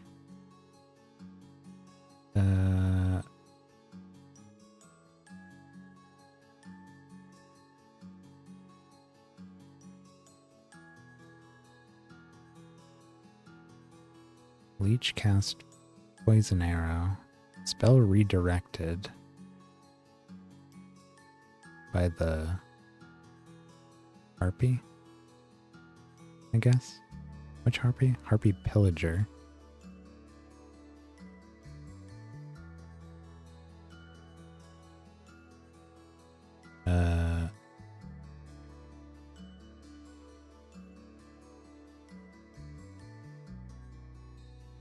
Harpy pillager.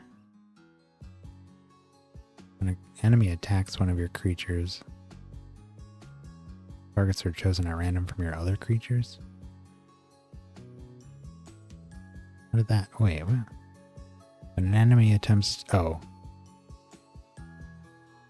Yeah, it's from the Torturer. Enemy attempts to cast a single target spell on any other creatures. They have a 50% chance to target themselves instead.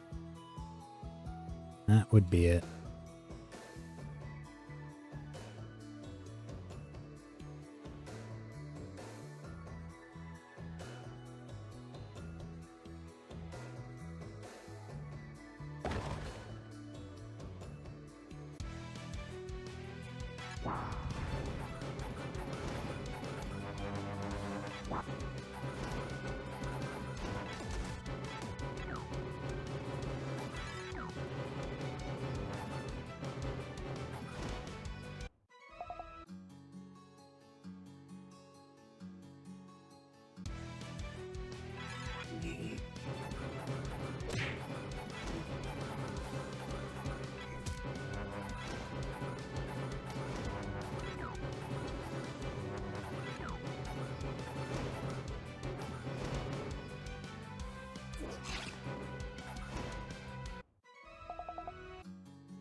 I wonder if that's spawning enemies as well.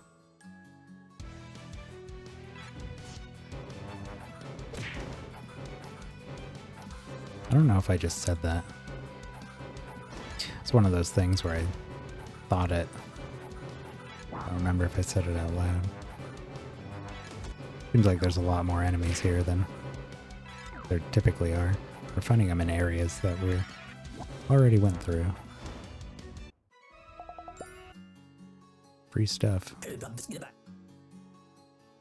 Speaking of free stuff, bone armor. Target gains a large amount of defense and speed. Stasis Sword. Target takes a large amount of damage and is afflicted with stone.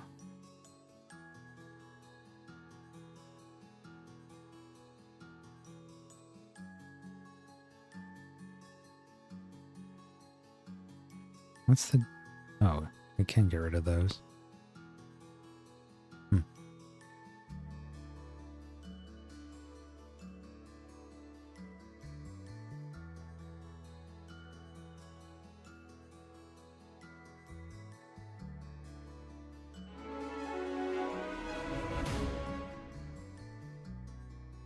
Ritual of Summoning. Caster is killed and your creature's minions gain 3 stacks.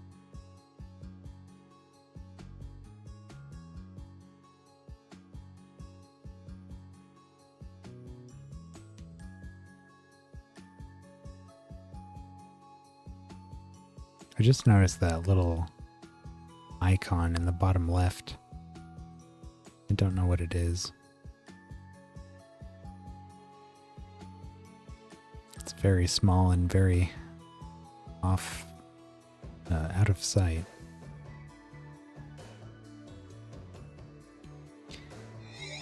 Oh. Oh, maybe it's a project. Welcome back. Seems like you're finally ready to finalize. Got our upgrade for the blacksmith. Divination candle. Allows you to find divination candles in realms. Divination candles allow you to spawn your choice of creatures to fight against.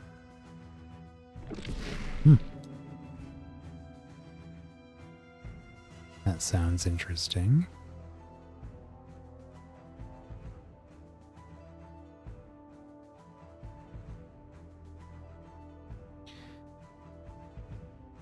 Going to depth 50.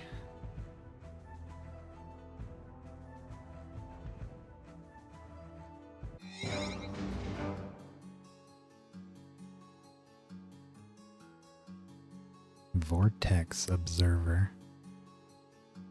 After an enemy manually casts a spell, your creatures gain a copy of that spell gem.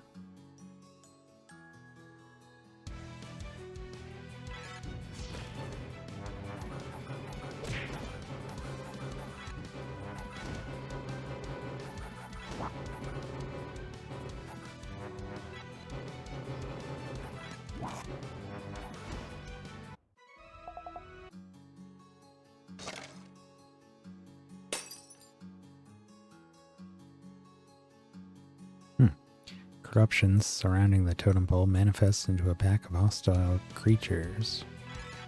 No, nothing special. Sometimes you get those creatures that only spawn from specific pickup type things. Like those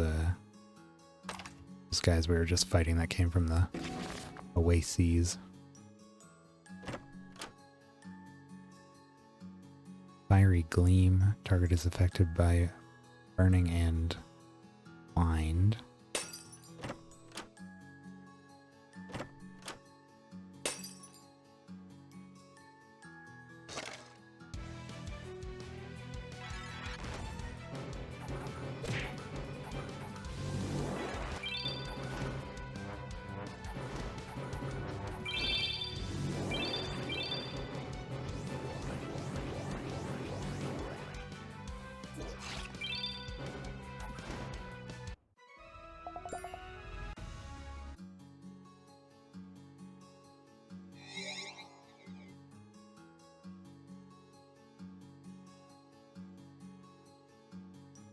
You must have a death wish to challenge the likes of me. This doesn't look... No.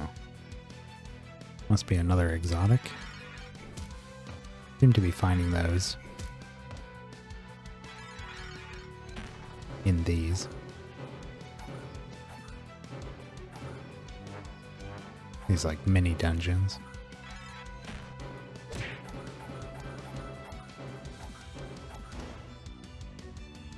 What is your deal? Venix, Death Exotic. Death sentence. This creature deals 125% more damage to enemies with feared. Yuck. Pair him up with those shadows.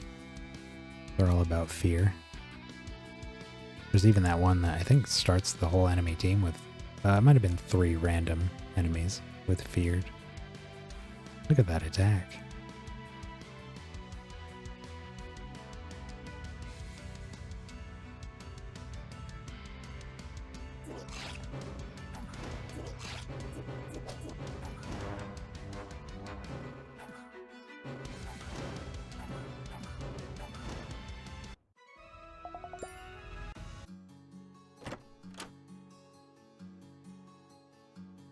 Mangler Boulder.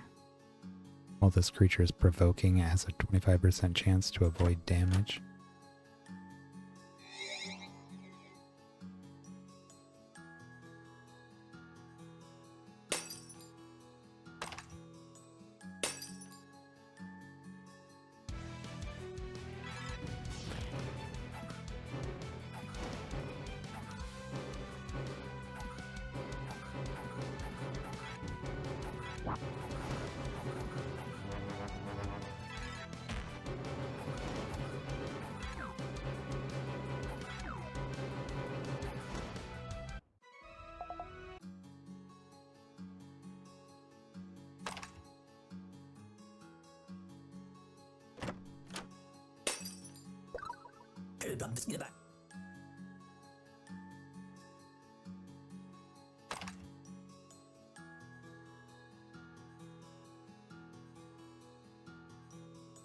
It's rude to have coin-shaped objects on the map that aren't actually coins.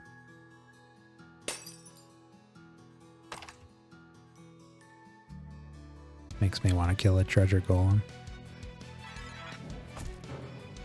Ow.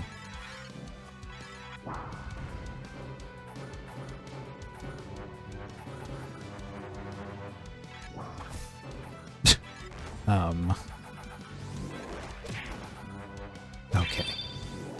Good God. No. 2 of them came back. That harpy is a pain.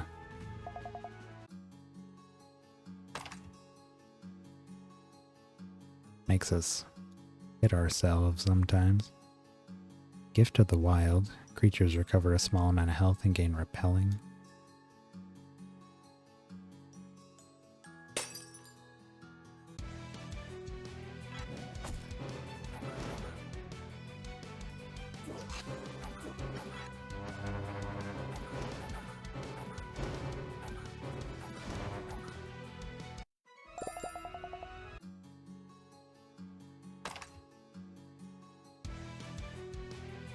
Ugh.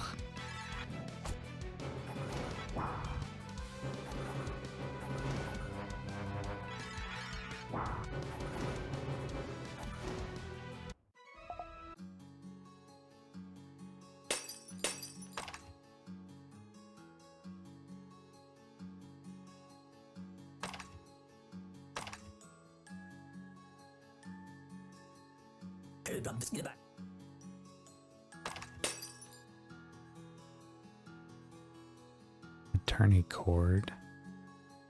Creatures attack 1 additional time, but they deal 30% less damage. Oh, that's from the other,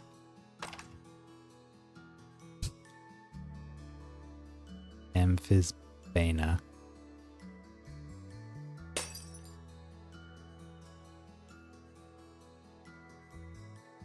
One of the other ones, at least.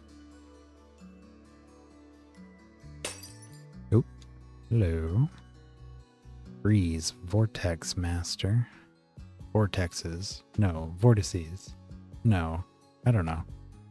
Anyway, these creatures are the ultimate disruptors. Just when you think you got their battle strategy all figured out, my creatures will foil your plans. Perhaps a demonstration is in order. Let's fight. What on earth? I've never even seen these. No spells. Consuming Vortex. Sorcery Vortex. When an enemy casts a spell, this creature has a 35% chance to negate the spell. When this happens, this creature gains a copy of that spell gem. Sulfuric Vortex.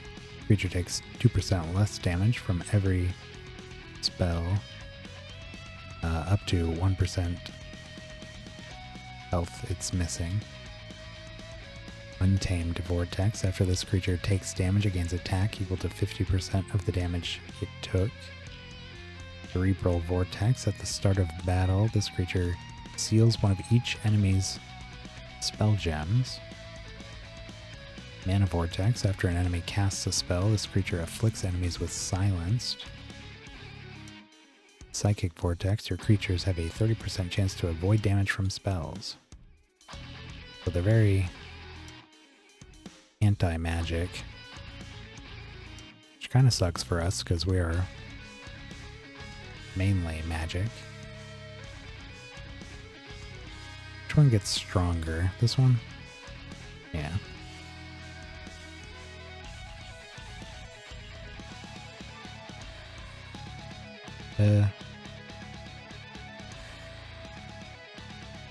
No, let's get rid of that one. Well, try to at least. Probably won't die. There's an affliction. Oh, and we got silenced. At least we got some more afflictions in.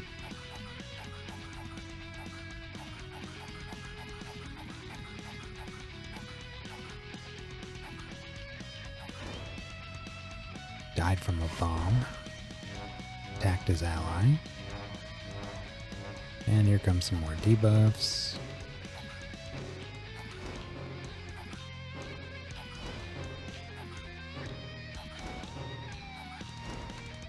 Dead.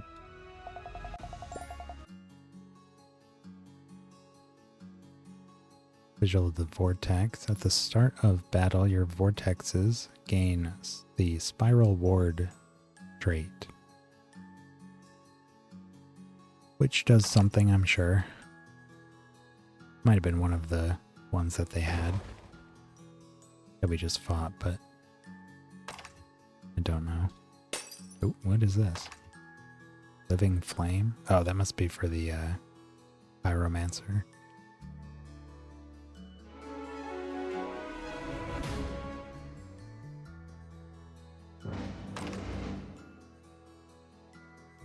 Spectral String. When this creature attacks, one of your other creature attacks instead for 50% more damage. Trait does not work if any of your other creatures have it as well. Huh. Mind Storm. Each enemy takes a small amount of damage and has a 50% chance to be afflicted with stone. Another one I might use.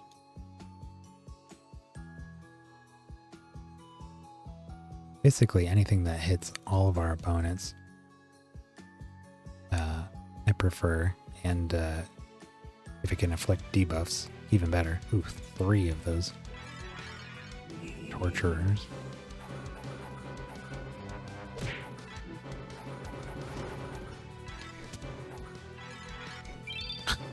It's kicking himself.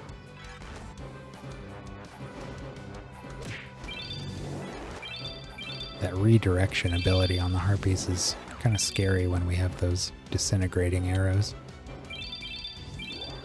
If that spell kills an enemy, or kills any creature, they can't be resurrected.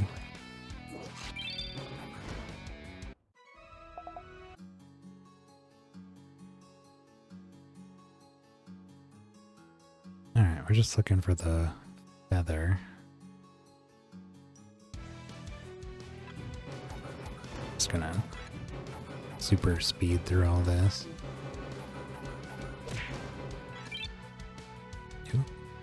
Did we look at this one? Creature's chance to attack spell gems have double. Maybe we did.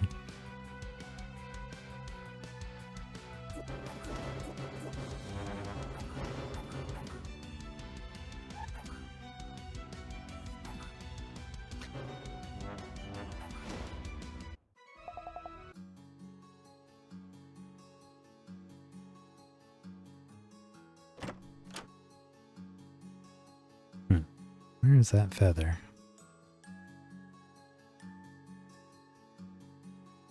Seems like it gives pretty good rewards. So I want it.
I think we just gotta get it one more time. Oh, there it is.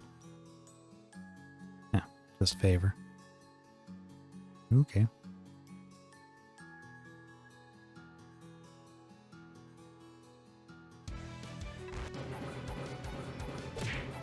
Couple more quick battles here.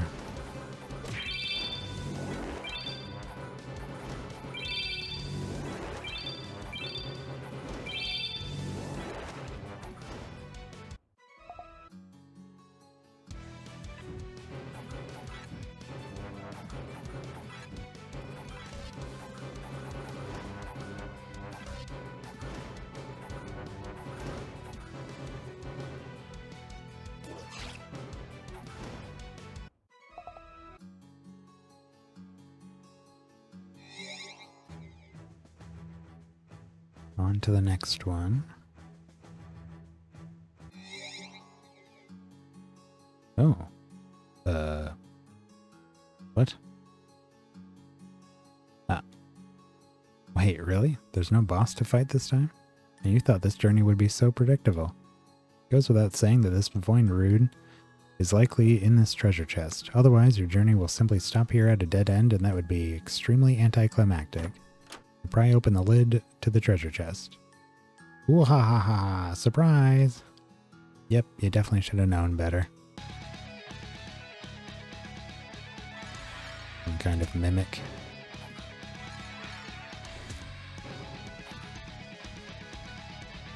Let's see what we got here. Brainax. Chaos Mimic. Who am I? None of your business. After this creature is killed, it transforms into one of the enemy creatures.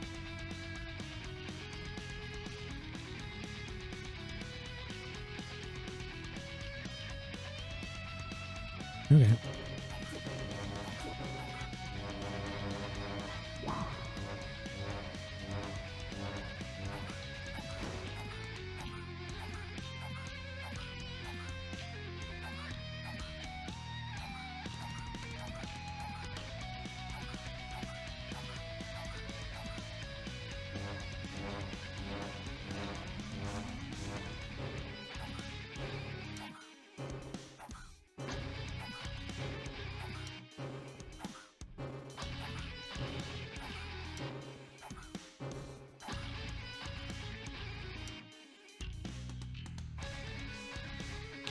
Looks like almost everyone is burned, so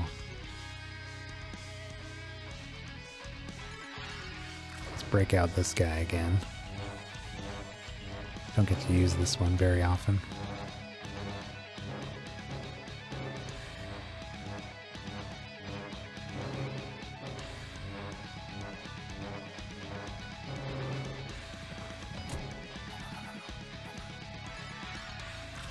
Jeez, it did it again.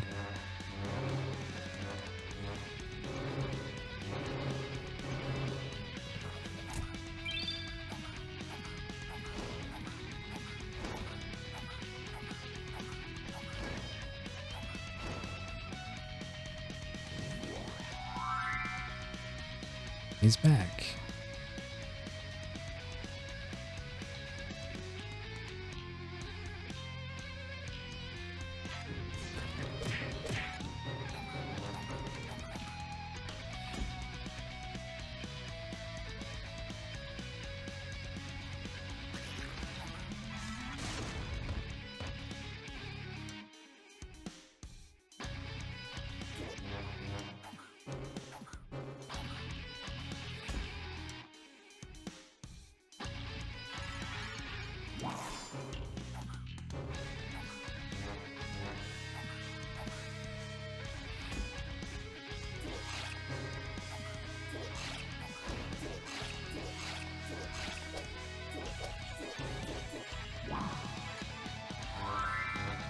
Oh, he just keeps going, huh?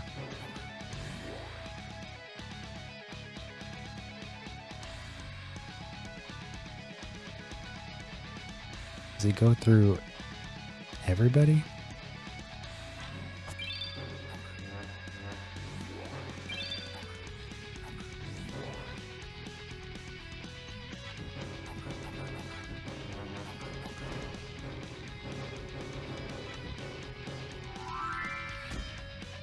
Sure seems like it.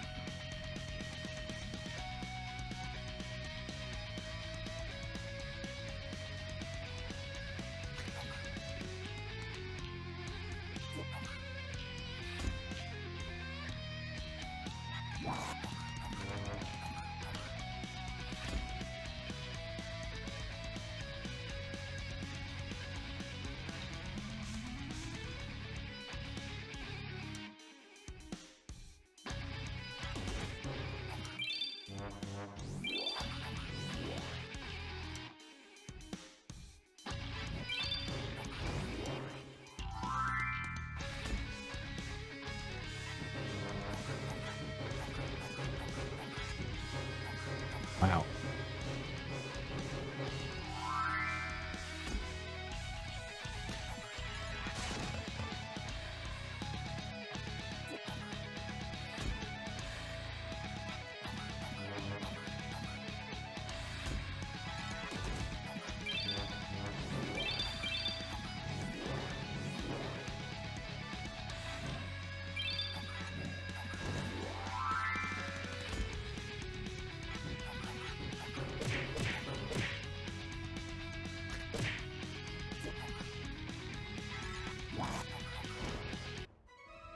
There he goes. Jeez. After defeating Cranach's, you reach both hands into the treasure chest. You slosh through Cranach's blood and guts for a few moments before your hands find purchase on a small, smooth stone. There it is, that's the Void Rune. I knew I had one lying around here somewhere. With it, you can now travel to the Bastion of the Void. Maybe Aeolian is really holding a really big Void Rune. Wouldn't that be ironic? You went through all this trouble to find your own when you could have just borrowed his. As I said before, you'll find the torture chamber within the Bastion of the Void. Tenebris is the god of that realm. You should seek him out after you arrive there. He may be willing to help you find your way. Good luck, Dern. And to you, bird. Once again, time to talk to Everett.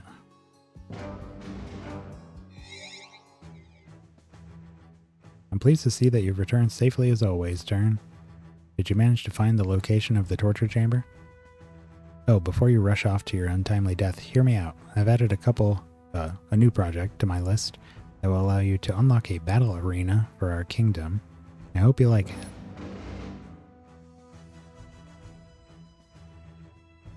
Allows you to draft a team of creatures to fight against enemies and earn exclusive prizes.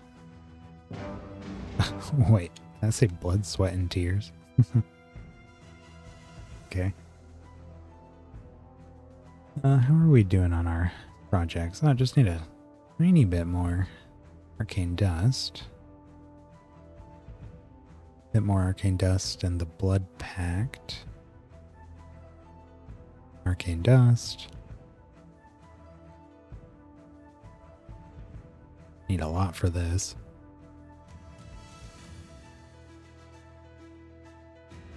To the Bastion of the Void.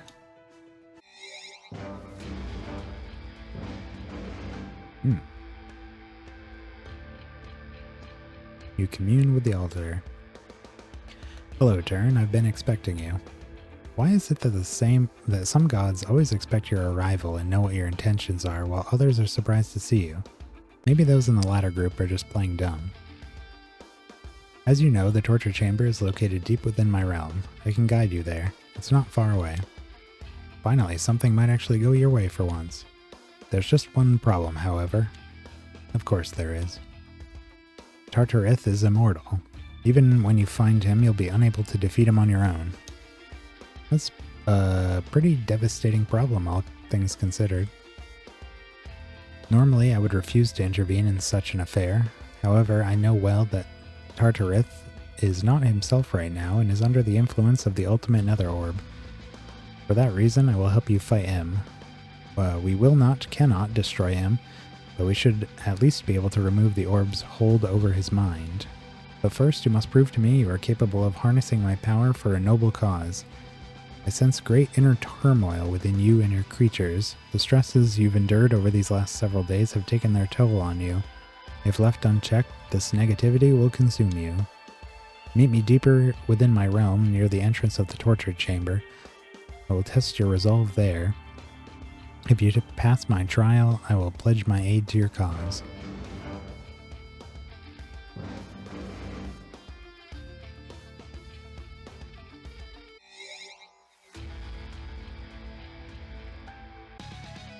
What do we got here?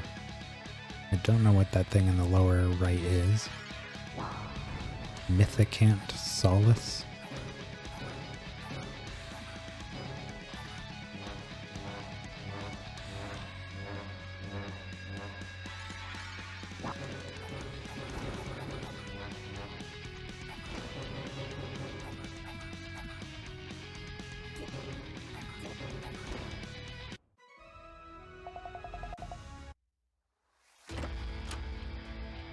Unstable equilibrium.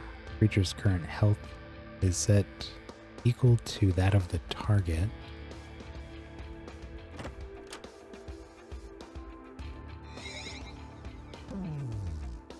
Rift sealed. Oh.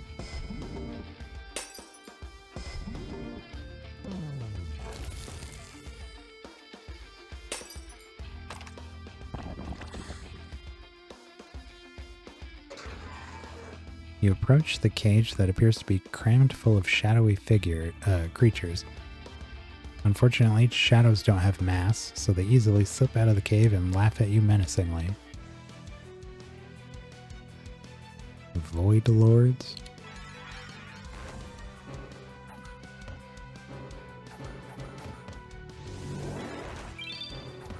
See what they are if they survive.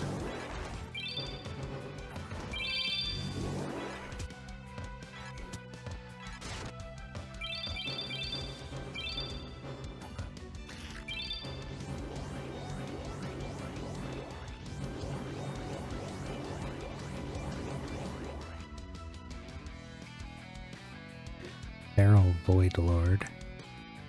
Death Void Lord. Creatures repelling buffs now have a 60% chance to prevent damage from spells. Angelic Void Lord. This creature always has repelling and takes 90% less indirect damage. Kind of an annoying combination.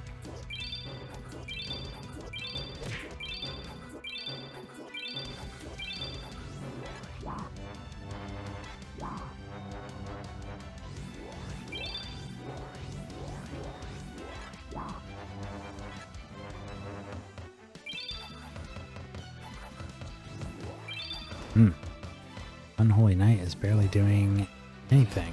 In fact, doesn't appear to be doing anything at all to these. That'll do it though.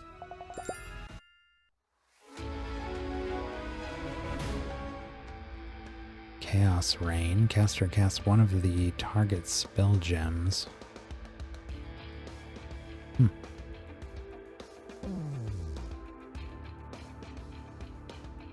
Blood Reaper.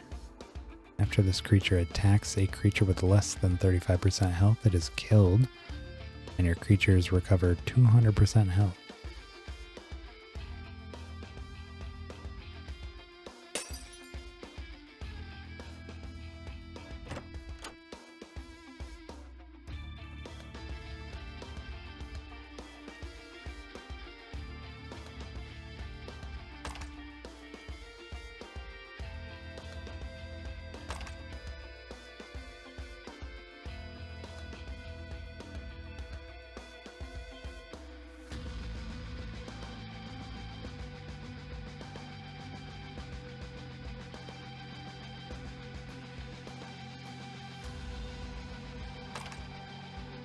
I definitely don't want to be fighting those Void Lords regularly, so I'm glad they dropped from only those specific things. What the heck are...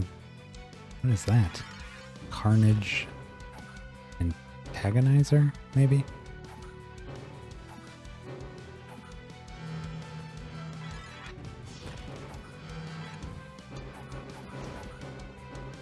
He died.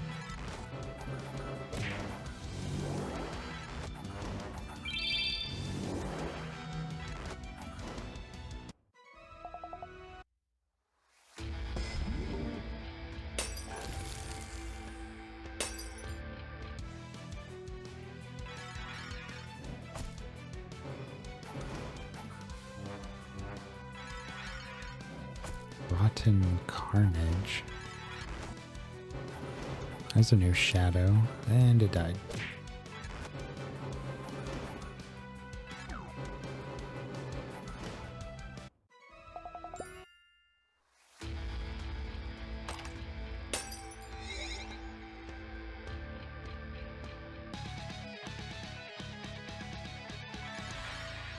The new Occultist.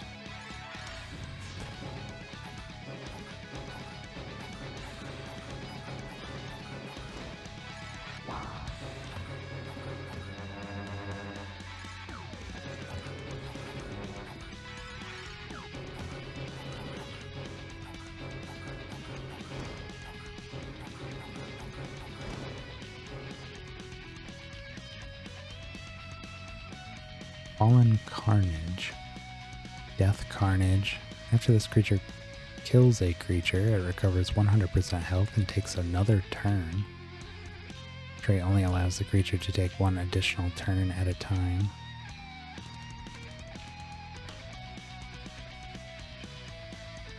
Oh, and what are these? Mythicant Solace.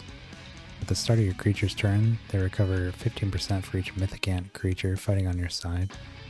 Okay, might be a tribal sort of thing.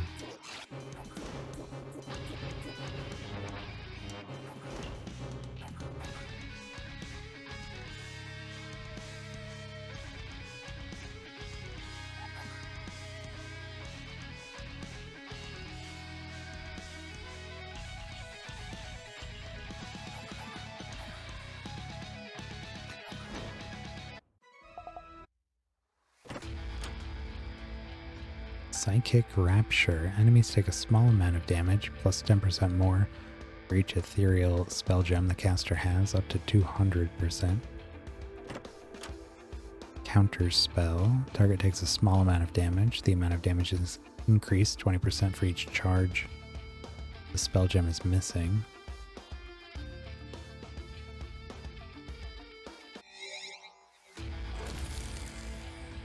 Rapture. Creatures take a massive amount of damage. Oh, wait, enemies? What? Enemies are... Oh, Jesus. Enemies take a massive amount of damage and are afflicted with weak and vulnerable. That seems very good. I'm sure it's probably like 2 charges or something. I do like that. What is this? Upon approach, what appeared to be a cute little blue thing sprouted vicious teeth and began growling at you. It's also summoned a pack of equally angry-looking creatures to its side. Wisps. That one down there does not have any debuffs, and that alarms me.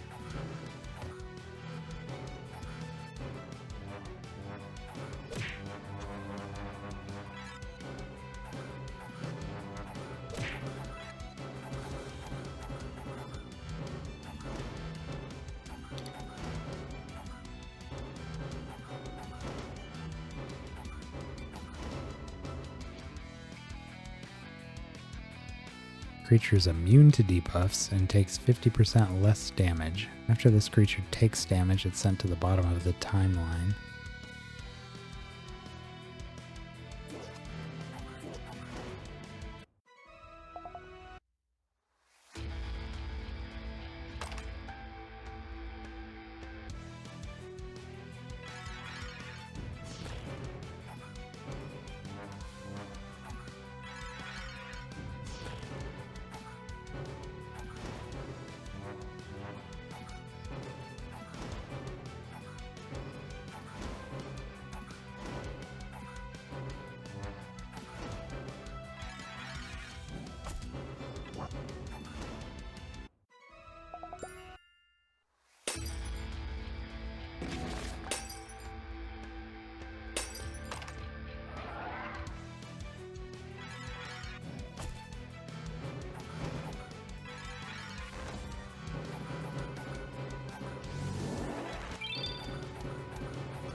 Zola, Gorgon Master. Gorgons turn their enemies to stone. Yep, it's that simple. Good luck beating that. Let's fight.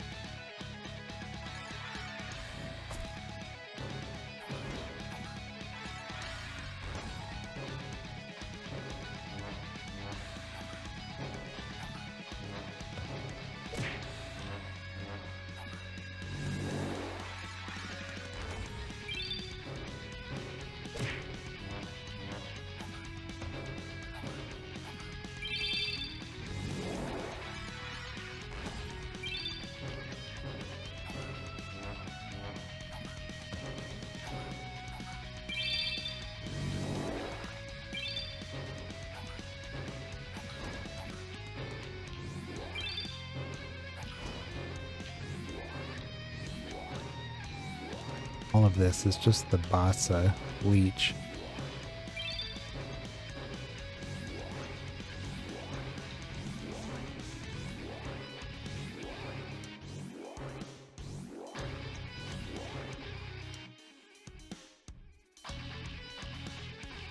Gorgon Witch.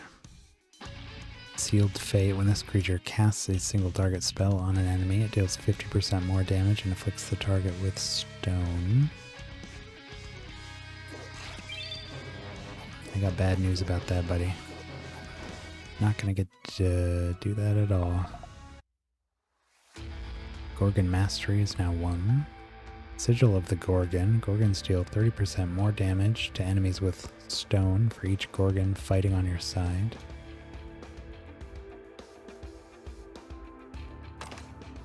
Needed that for the... I forget what. Maybe a specialization. One of our projects.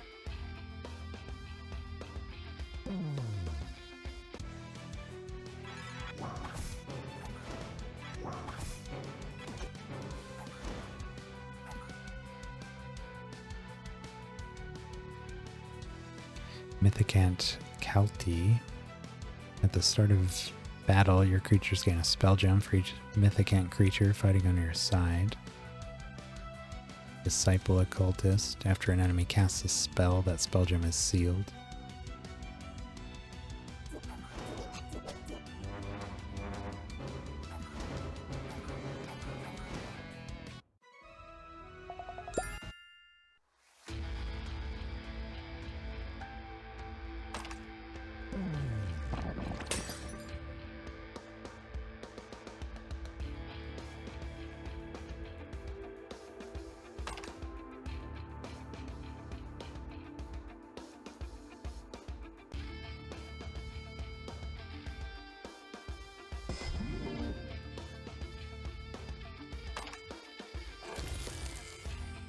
Absolute Focus. Target's next attack deals 100% more damage.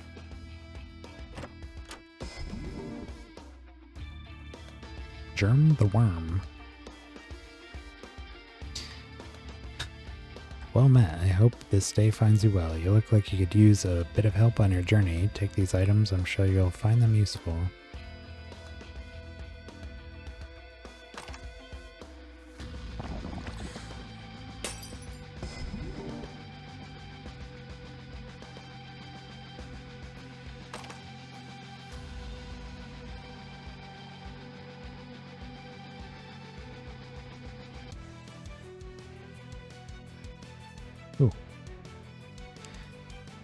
Carnage Antagonizer. Demoralize. After it kills a creature, reduce all enemies' defense by 50%. I really like how this one looks.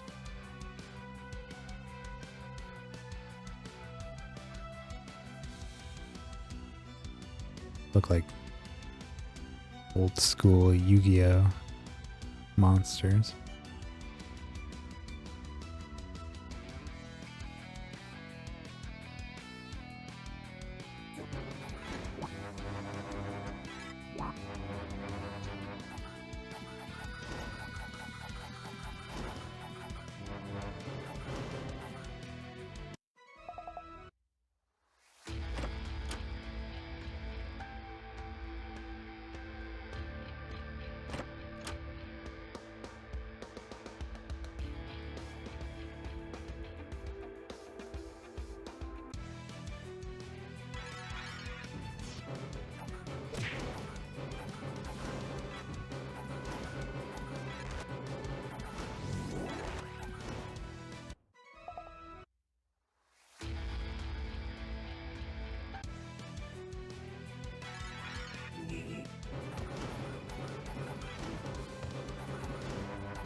These again.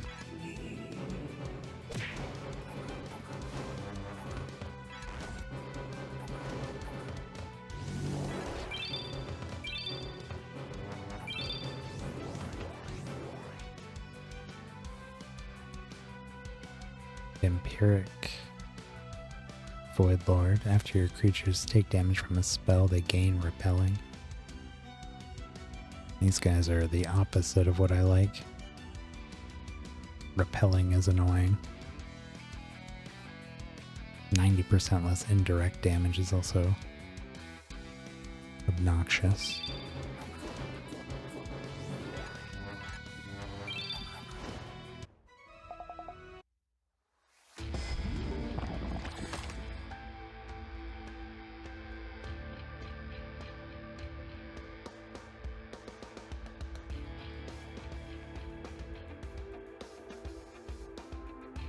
Oh, there's a chest over here.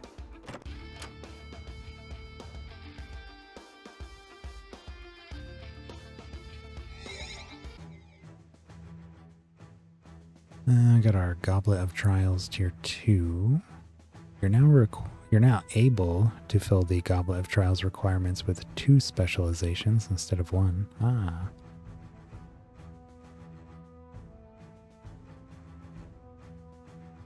Let's do the arena.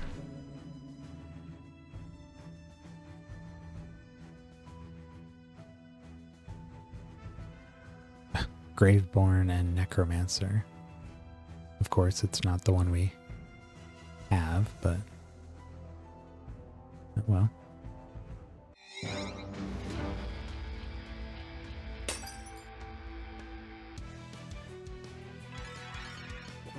I feel like I've only seen 2 of these Carnages. Where are the other 2?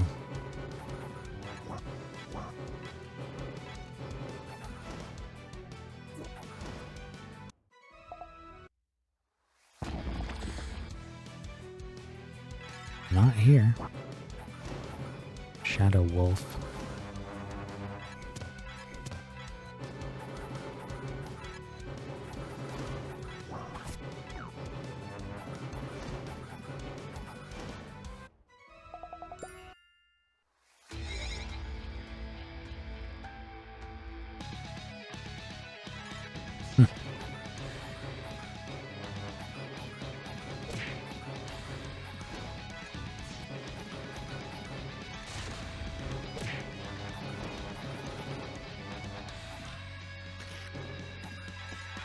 Ooh, nice.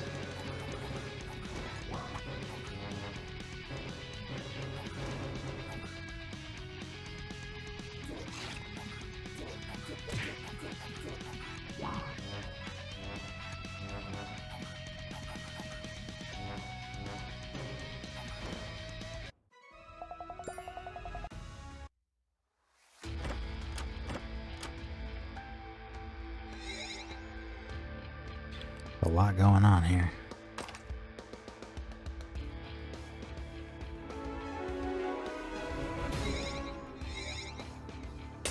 Ooh. Pick a box. Its contents will help you on your way. I don't think that's helpful. Maybe there's some kind of moral lesson.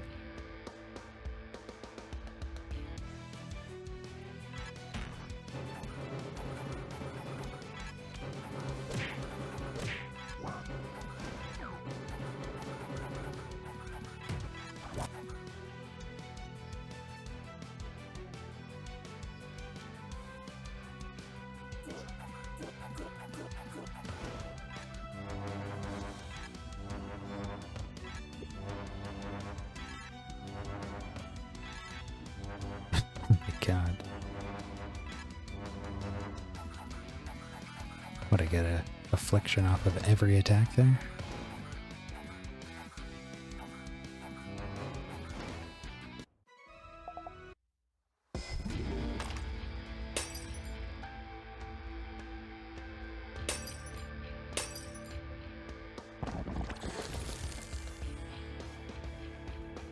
Another tome of analysis.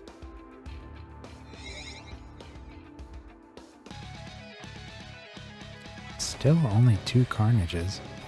Really surprised.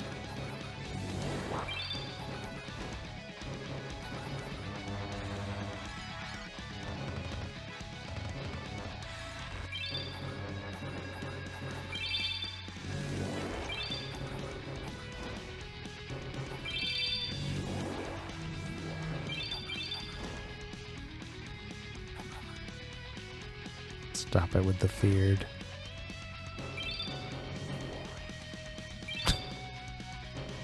Come on.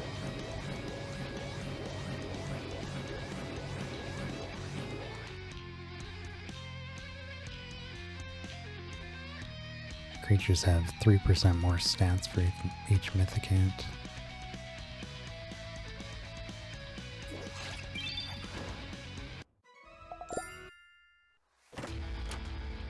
Flame Lash. Creatures gain Berserk and Splashing.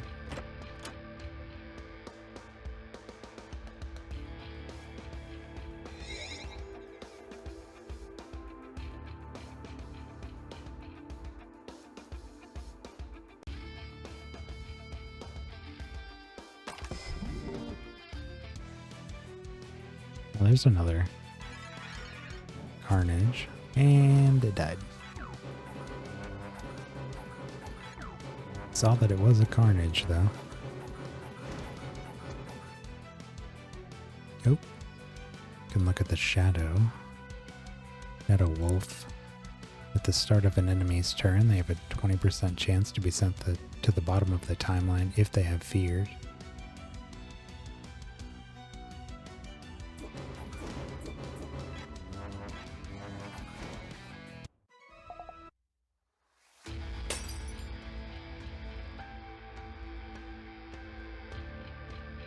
Verdun, Wisp Master.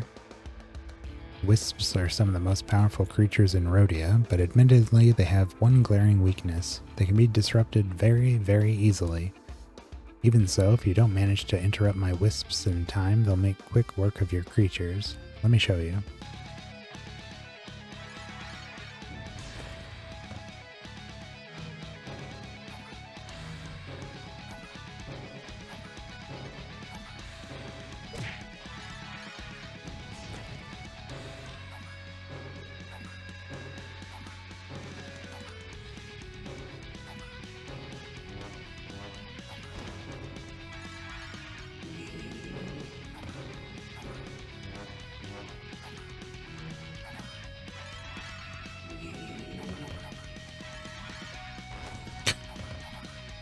Greatest Spirit's casting all his spells this turn.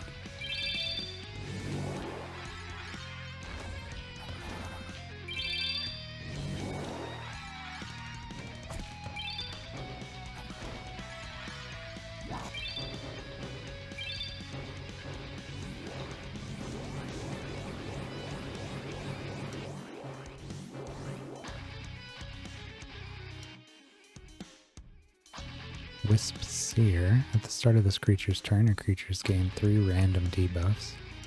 After it takes damage, it's sent to the bottom of the timeline.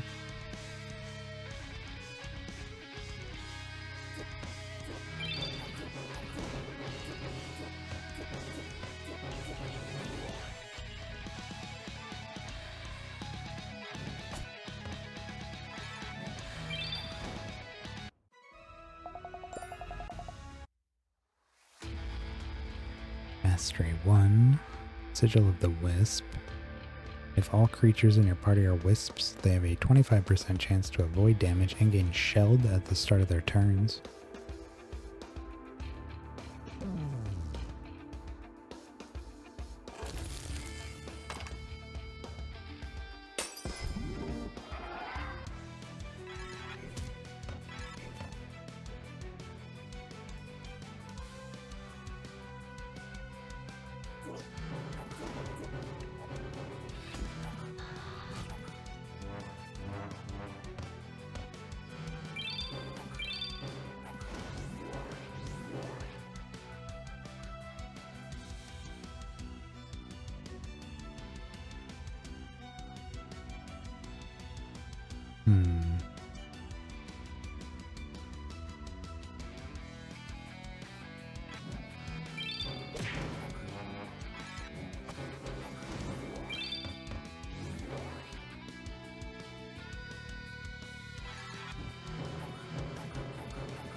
Those ones are tough to take down when they're not subject to debuffs.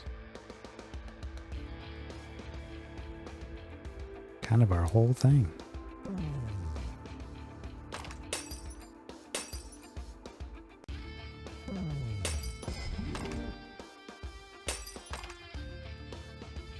Summon Horde. Creatures gain a random minion for each creature fighting on your side that belongs to the same class as the caster. Sounds like a fun one for Necromancer.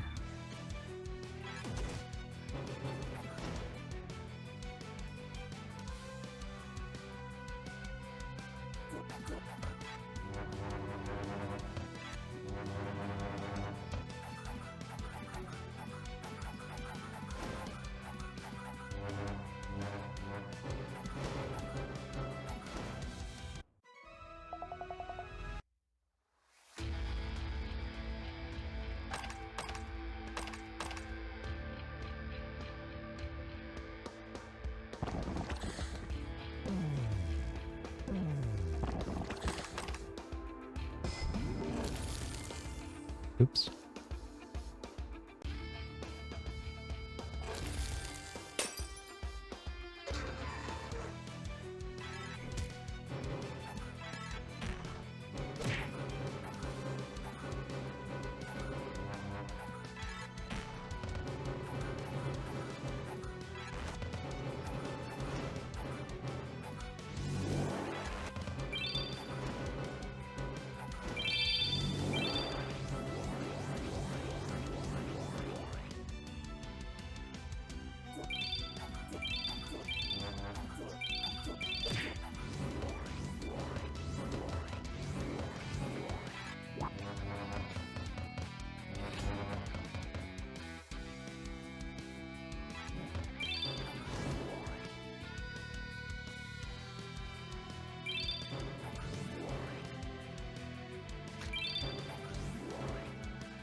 Enfeeble. Target loses a large amount of attack.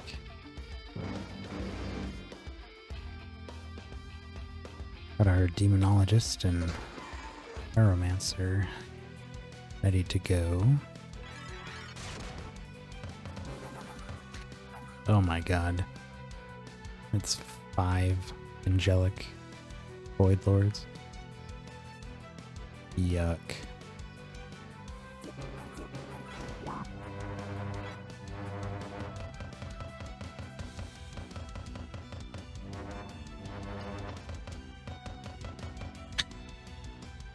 Can't damage him with our debuff damage.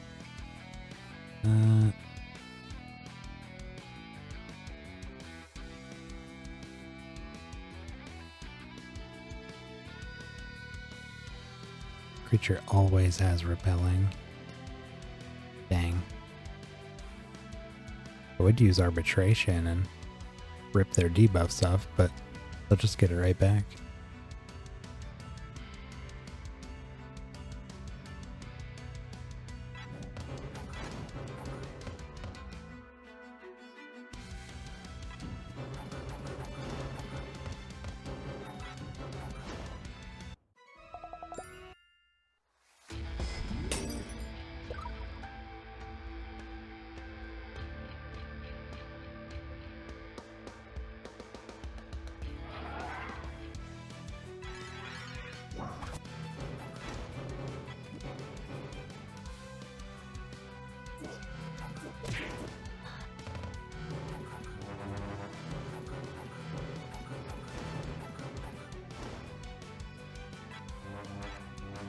Oops.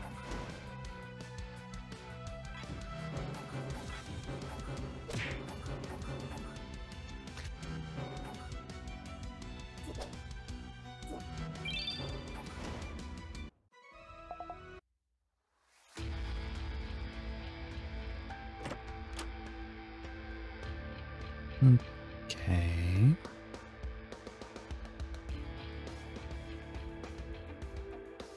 Could be it.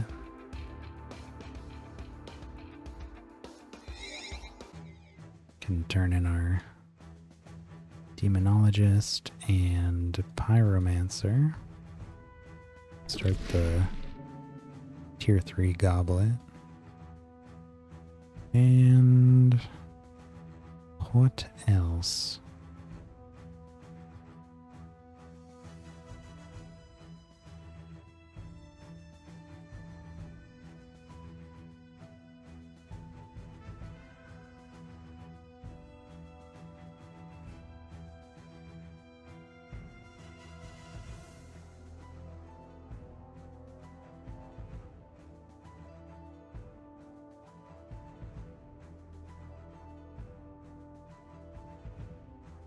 What is this? Master of all professions, the Royal possesses the unique ability to combine the powers of other specializations at will.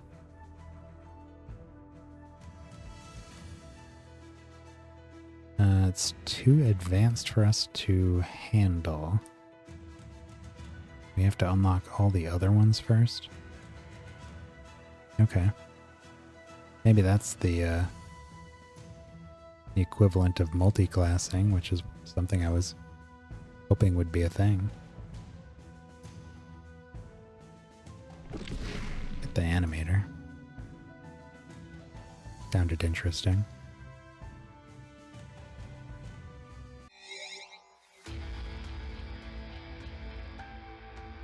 Do these creatures appear familiar to you? I suspect not, but take a closer look. These shadows are reflections of your creature's inner turmoil. They are the culmination of all the hardship you and your creatures have suffered together during your journey thus far. Prove to me that you can overcome this negativity. Then and only then will I help you defeat Tartareth. Shadow of the Void.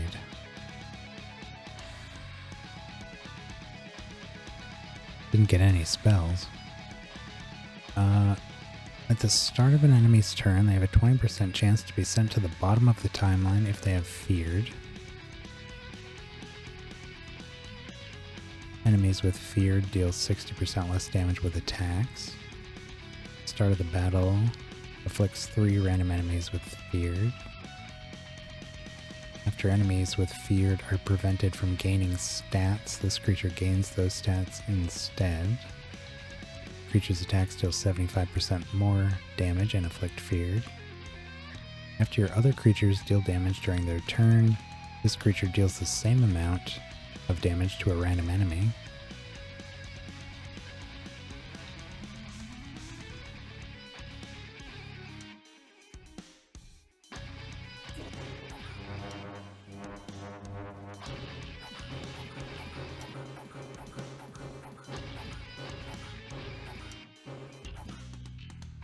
Are these skins? We can see the health bars of these, and some of those sounded familiar. Like, isn't this the very first shadow we came across?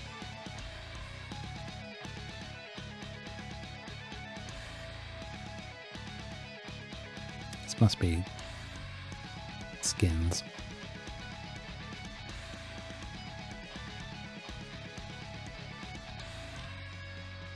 Two of them have burning.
Well done, Turn. I'm relieved that your recent stresses have not caused you to lose your way in life. As promised, I will accompany you to the torture chamber. Meet me at Tartarith's altar, and I'll see if I can talk some sense into him. With any luck, we need not resort to bloodshed. That certainly seems unlikely. Nevertheless, you decide to return to your kingdom and speak with Everett.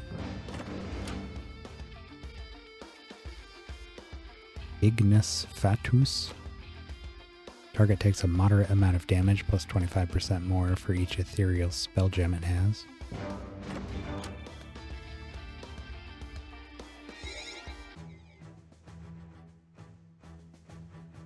Welcome back, Turn. You seem to be a little stressed. I know it might ease some of your tension. You stifle a yawn and roll your eyes, knowing full well whatever it has in store for you. I have a brand new set of projects for you to take on. Yep. But these projects are much different than all the others. You see, these unlock missions. Missions are repeatable projects that reward you with all kinds of useful things, some of which can't be found anywhere else. Check them out when you get the chance. With all that said, the time has finally come for you to venture to the torture chamber. Bring Damios and Hebron back to us safely, Turn. Good luck. Ooh.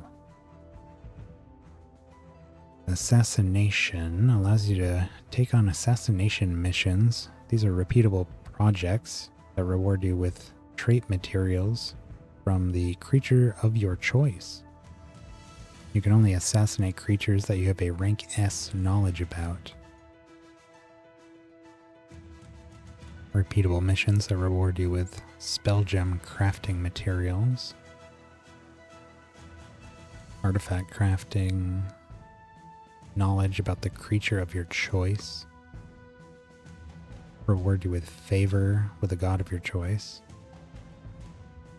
treasure, reward you with scrolls that can be used to boost your creature's base stats.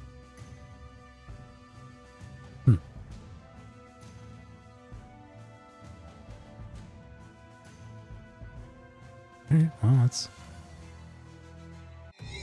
keep our momentum going.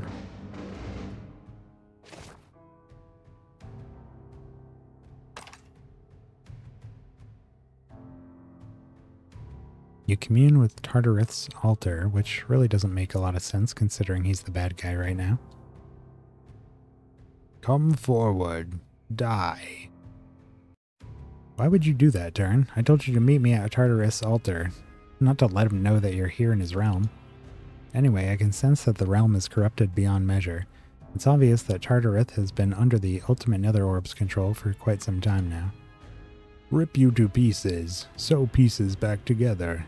Pieces not necessarily in same order as before. Believe it or not, that's how he always talks. Capital letters and straightforward threats comprise the bulk of Tartarith's vernacular. Truthfully, I'd be more worried if he wasn't talking like that. It means that his soul is still his own, part of it at least. Come, Turn, let us adventure forward and see if we can find where he's taken your friends.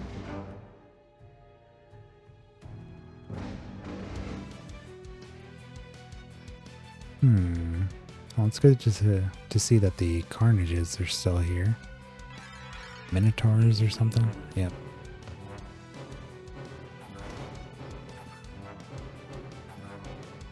A lot of buffs going on over there.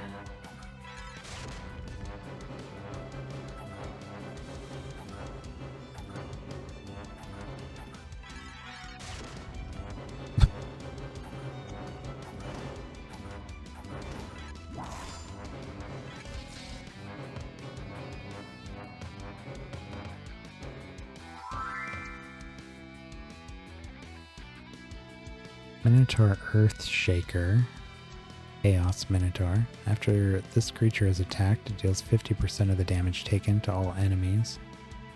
Damage cannot exceed 100% of his max health. Minotaur Warrior. After this creature is attacked, it gains 35% attack and recovers health equal to 40% of the damage taken. All your creature's writhing minions afflicted debuff. They also grant one of your creatures a random buff. In addition, your creatures start with 1 writhelings.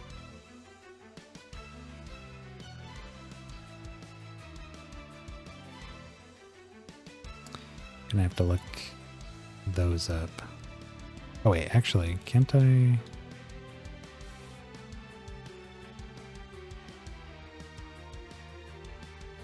After this minion's master takes damage from an attack or spell, each writhing afflicts the enemy, a random enemy, with a random debuff. I like that one.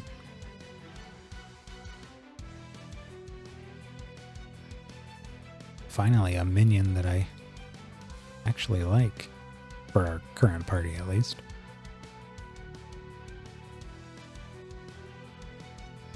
That guy is invisible.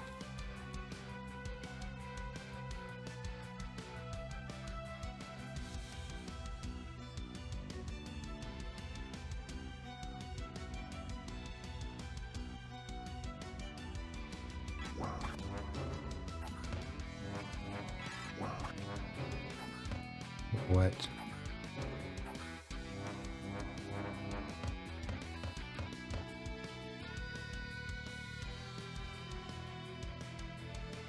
Didn't damage him at all.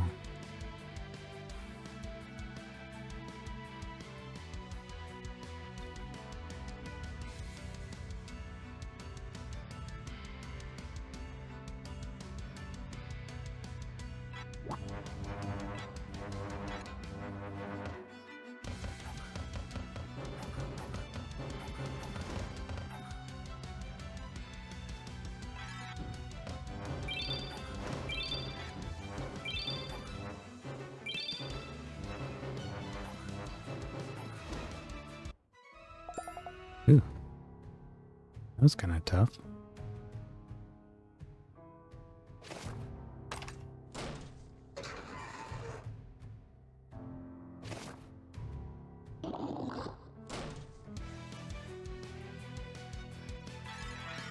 There's a new Carver. The other two Minotaurs. Ow.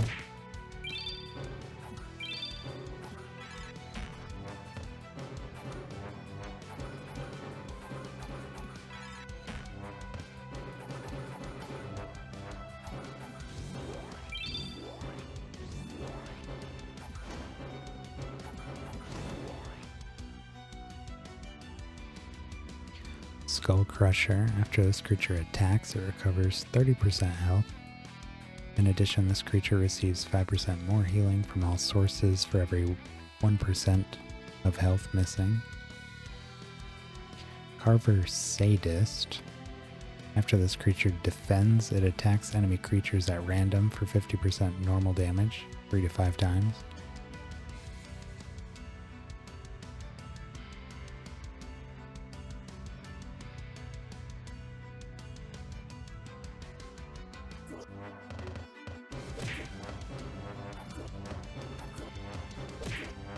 Really not doing a ton of damage to these with our leech anymore. Maybe their levels have gotten ahead of us too much. They're like well over 100 at this point. I think we're only somewhere around 80 maybe. Yeah, 84. Horde of disgusting looking creatures bursts from the Iron Maiden. What the heck? Lepers.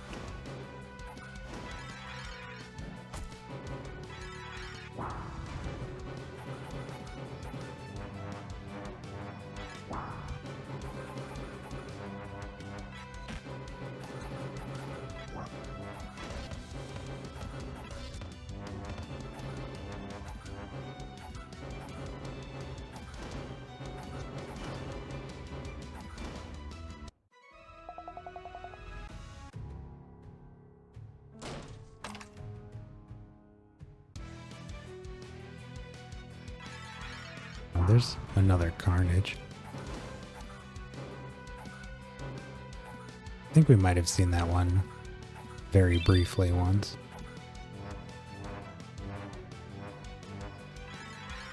I don't think I got to inspect it or anything.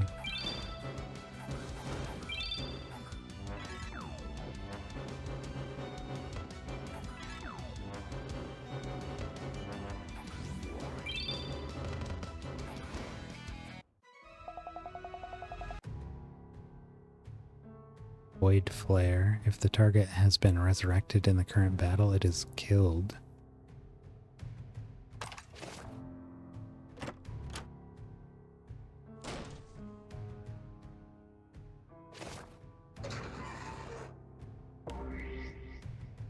Shrine emits a horrible ear-piercing scream. It's loud, obnoxious, and intolerable. Just when you think you can't endure another moment of this noise, it suddenly stops. Unfortunately, all the commotion summoned monsters.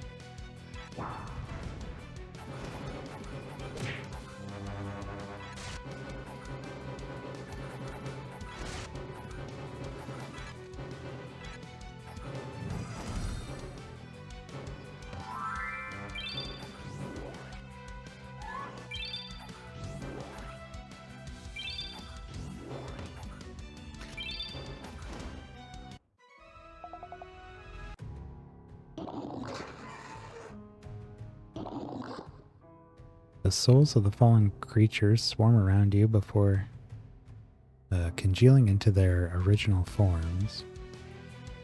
Oh.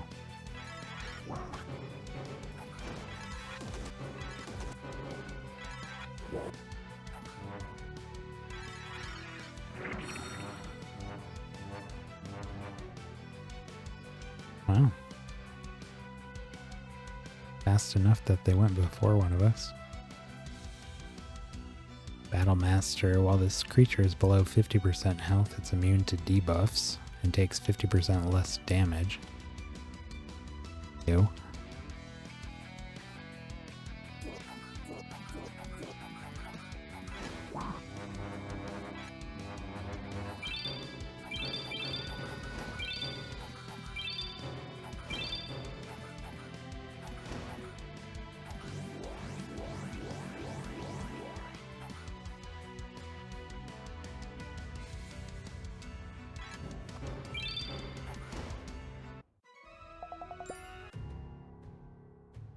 Good one. You brought them back to life, then you hurt and killed them again.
Ended up with as many debuffs as they had.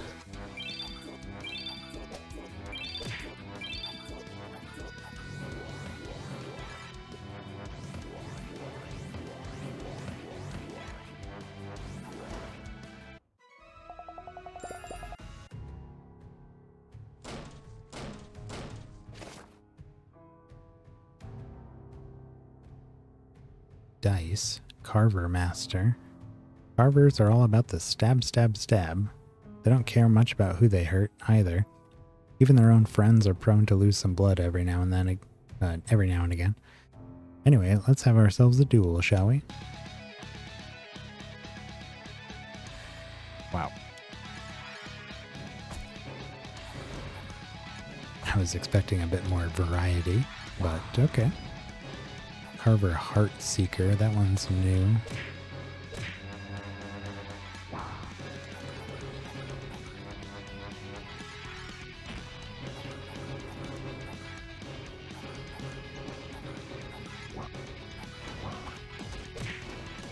Jeez.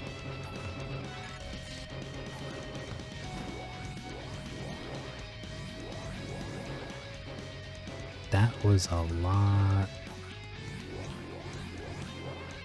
of stats. Holy moly.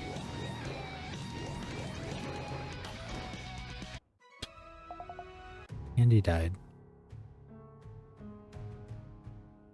Carvers deal 30% more damage and take 10% more damage for each carver fighting on your side.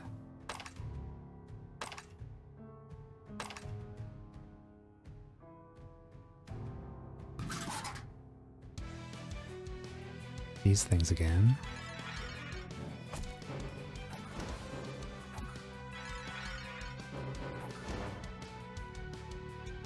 Well, I can see some of them. After an enemy dies, Crazed Leper, Death Leper. After an enemy dies, this creature casts Corpse Explosion. Leper Blightbringer. At the start of each enemy's turn, this creature afflicts them with a random debuff. Leper Defiler. After this creature takes damage from an attacker's spell, it afflicts the enemy with a random debuff.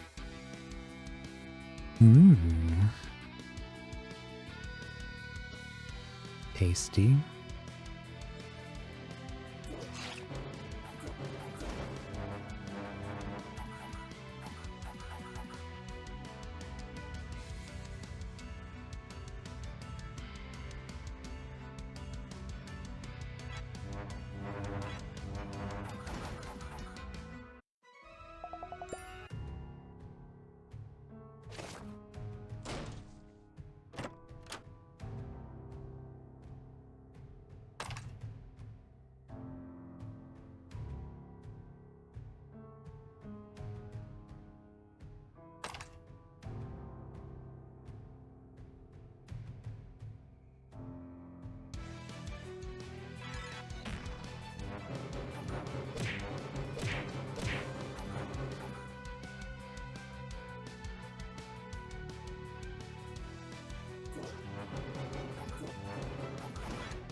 What class does the Promethean Blaze spell belong to?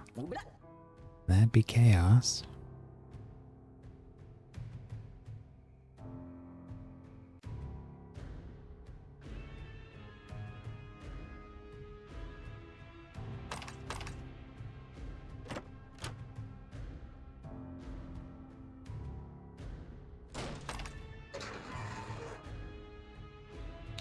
Liberator Ganglion. Creatures deal 100% more damage to targets that are defending or provoking.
Okay, I think that was everything.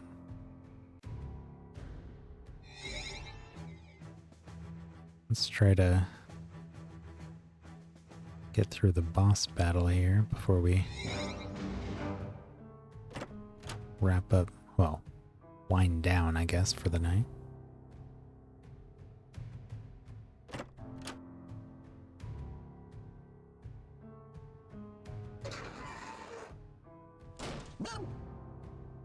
What class does the Sparktail Professor belong to?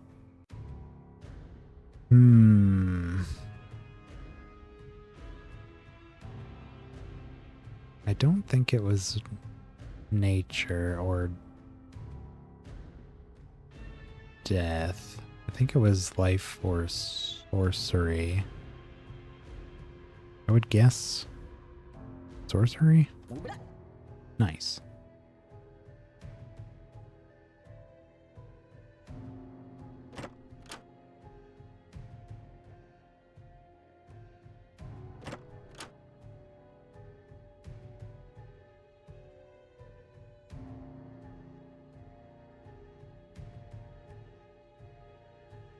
Hello. Thanks. Berserker Fiend. Creature always has Berserk. Deals 75% more damage.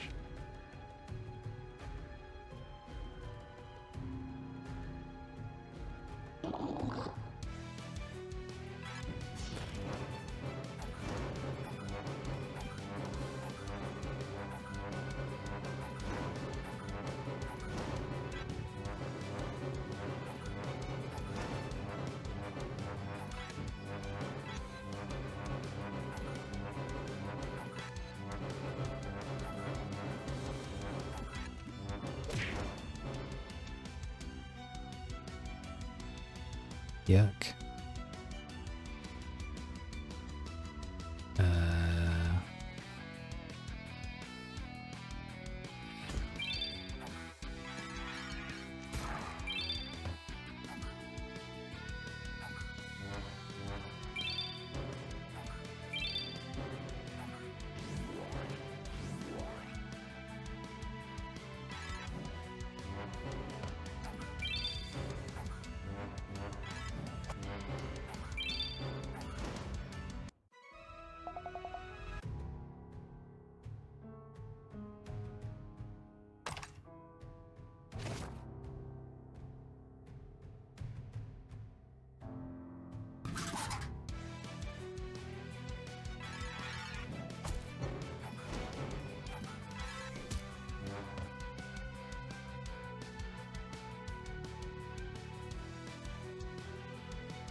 Enemies deal 5% less damage and take 7% more damage for each debuff they have. Ooh. These guys are pretty nice. Definitely a defiler sort of race.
Oh my god.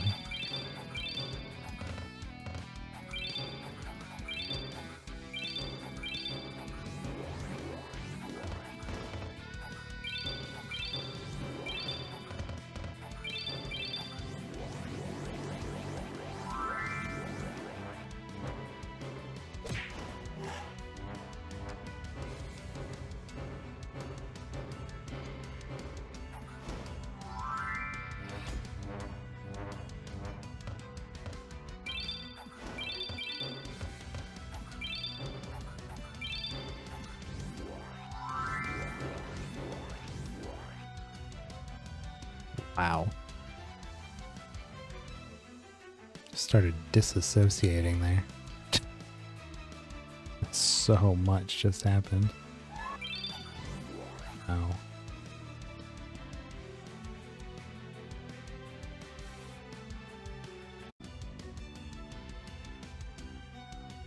Internet just dropped out again. Having some stability issues tonight, I guess. It's annoying. Okay.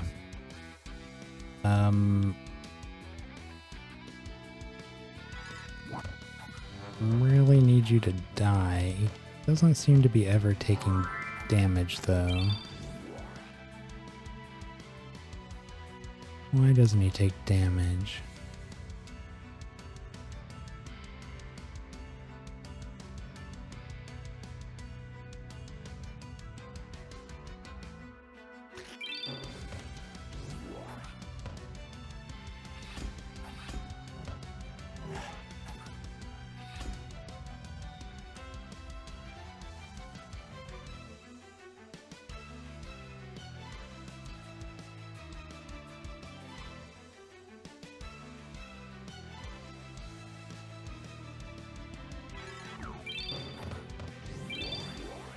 Nothing.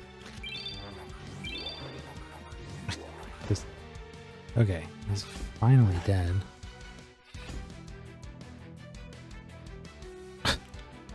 Basically, just have one monster because the other two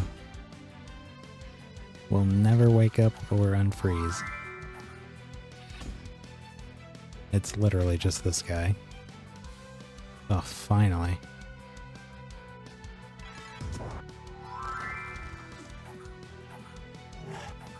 Okay. Actually not in a good spot here.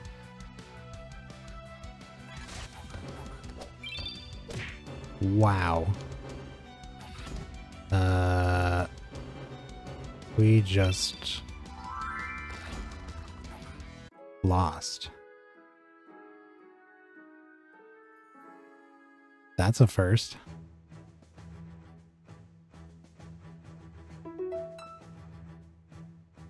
So your party was wiped out. When this happens, your fortune is set to 0. Don't worry though, it happens to everyone, but it might be useful for you to analyze what happened in the future. Check the battle log. I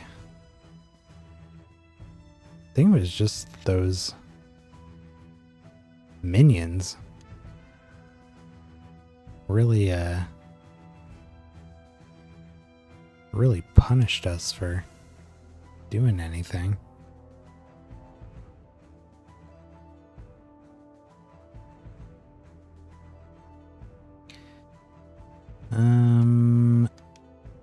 Okay. Well, I think... Does it show... Oh, I guess it'll show us here. What level are we fighting right now? 133. We are fighting things that are 50 levels over us. Sometimes we're able to do plenty of damage, but against certain enemies we just like don't do anything.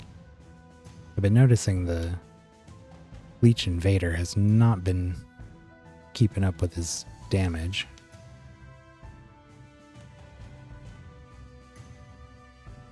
I think we might, because clearly my internet is having some stability problems here. Might save the rest of the torture chamber for tomorrow night. Yeah, and we'll just mess around in here for a little while. We could start by summoning our new creatures. Do the apices.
After this creature kills a creature, your creatures gain a random buff for each buff, debuff, and minion the target had before it died. That seems like it would be nice.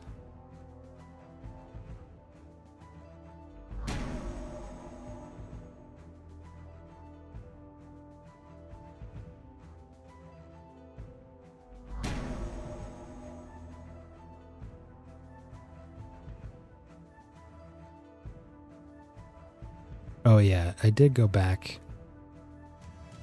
through the realm where you could find the Cerberuses last night, because this was the only one we were missing for the third racial variant. So I did get this guy. I didn't summon him yet though.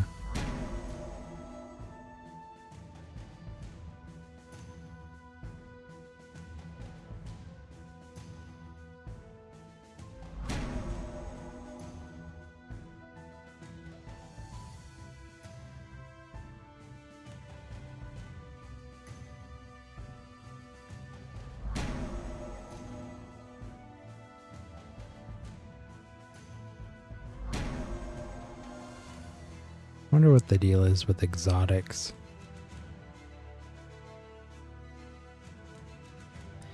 Is that like a proper race, or are they just sort of their own category of creature that you could kind of fit in with anything? It's kind of what it seems like. I mean, I think exotic is their race, but I don't think it's an actual like species. Just kind of like one-off special things, maybe.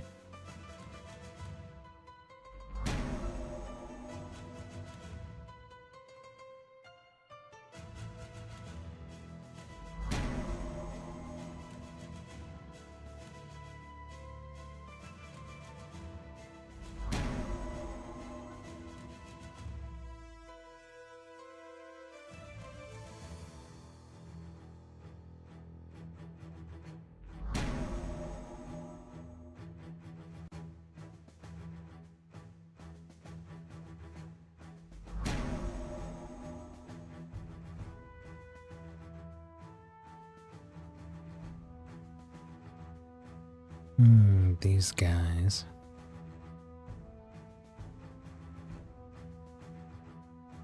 I want these writhelings in our party.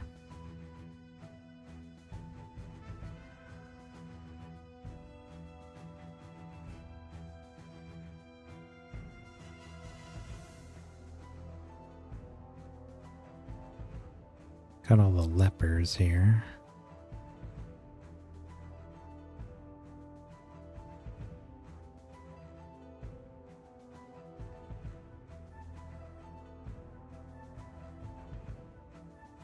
I like the Blightbringer and the Plague Spreader the most.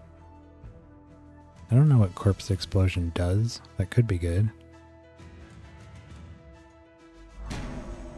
Probably deals some kind of damage based on the maybe number of dead creatures or something.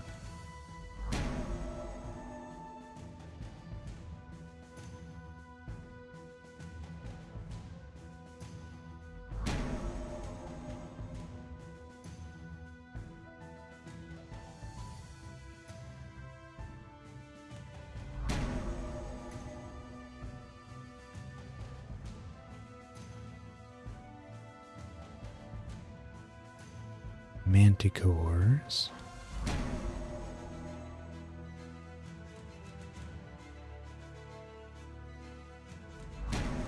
Yeah, so the leper race, to some extent the Inquisitors. I mean, the Inquisitors seem like they're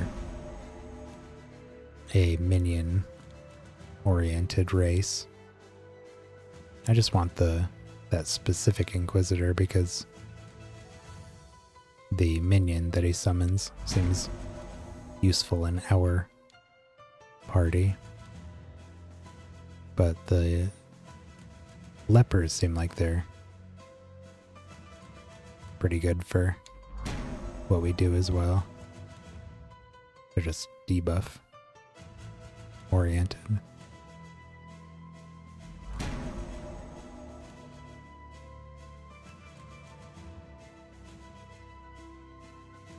I think off stream,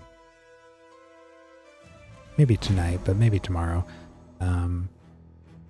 I might go through the party again and do a more serious change up. At the very least, I'll consider what I might want to do to really improve the party here.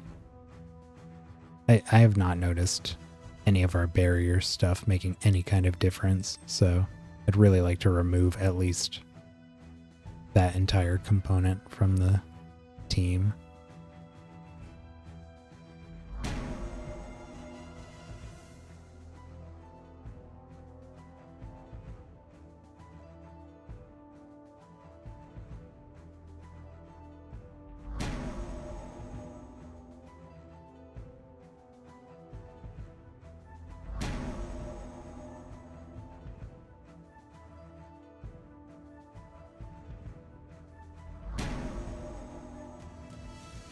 Oh, there was a Nyx that I liked here too, right? At the start of the battle, enemies are afflicted with silenced for 1 turn. I do like that.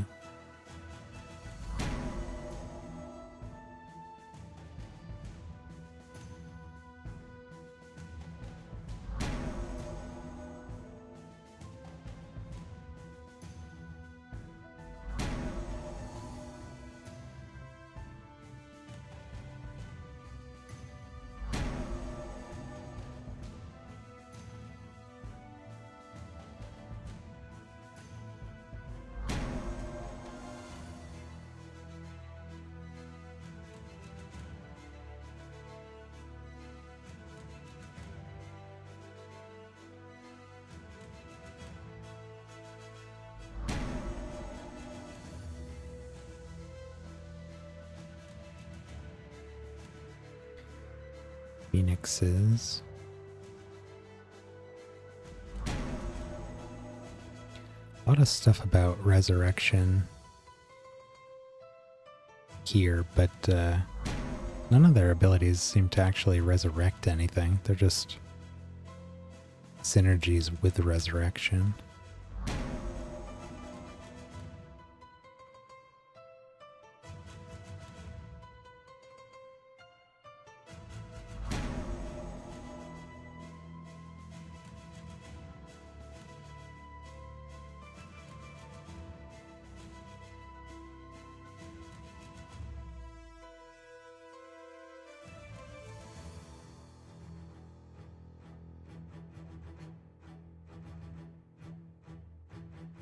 Dodge, provoke, defend, dies.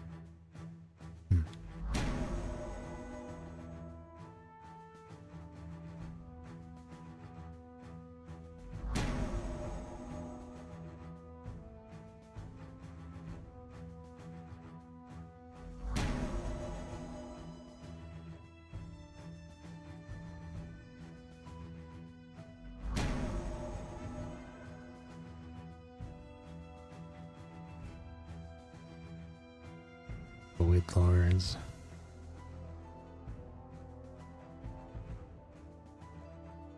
Gonna have to go grind some more essence, it seems.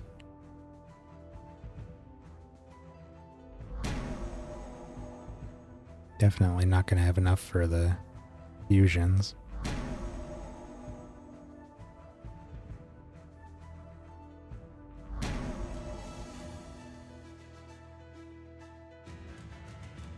Wisps.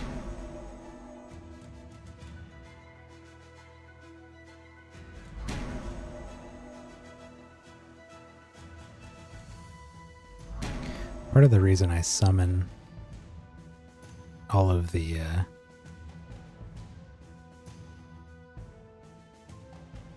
did I miss some of these? all of the creatures that I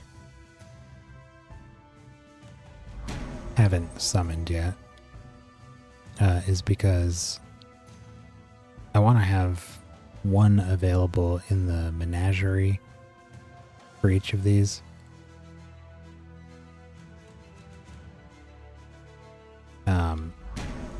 And then I want to also have the ability to summon another one if I wish to. I'm not even going to have enough to summon all these. I'll just leave the wyverns, I guess. Do the stags.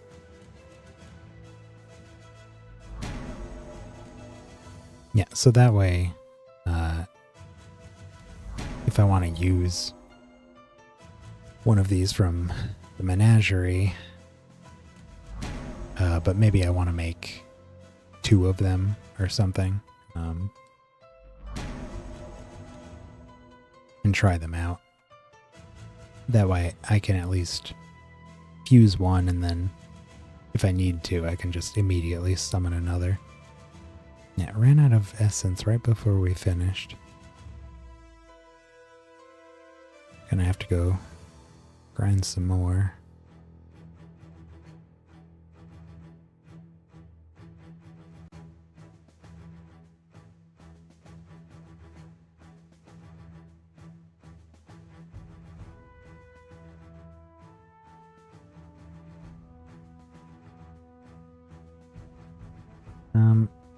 Let's upgrade our gear. I think that might help us a bit because we should be able to upgrade this, all of these, pretty considerably. I think we've gotten maybe two upgrades on this since we last upgraded them.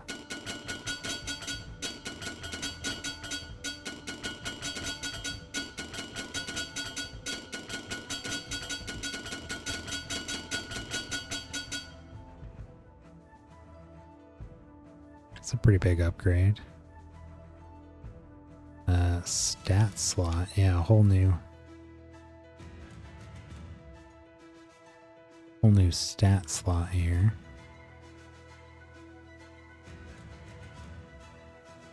This is for the Praetus spirit. I could just do intelligence. The Vulpus.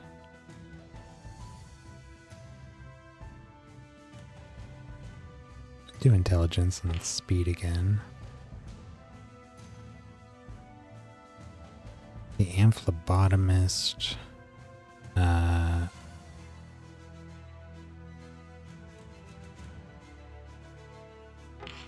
Do attack and speed.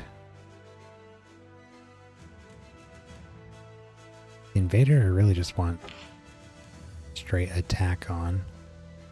Didn't realize he had 2 that are pure speed. Might explain why his attack damage was lagging behind a little bit. The Bahasa Leech.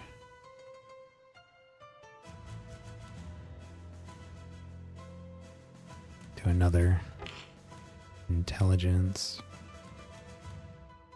Doombringer.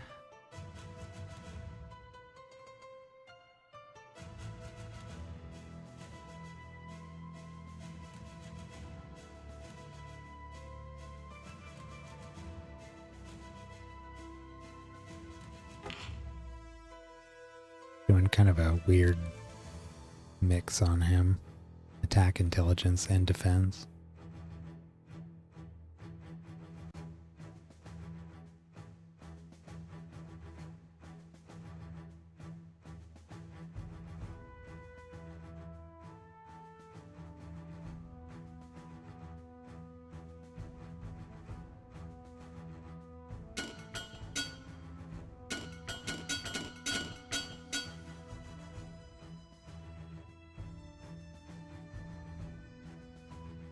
Alright, we got the pure ones are 50% extra now.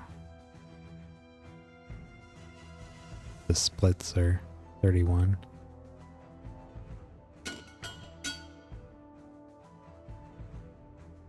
Starting to run low on brimstone, so keep it there.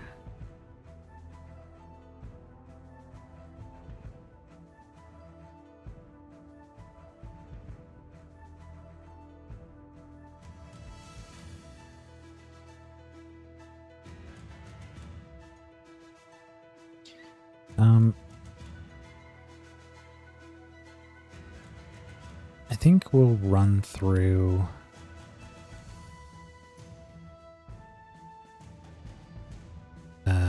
the Blood Grove again.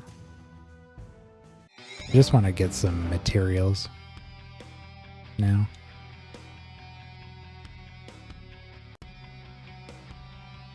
Got like 15 minutes before 10. Probably call it a little earlier than last night.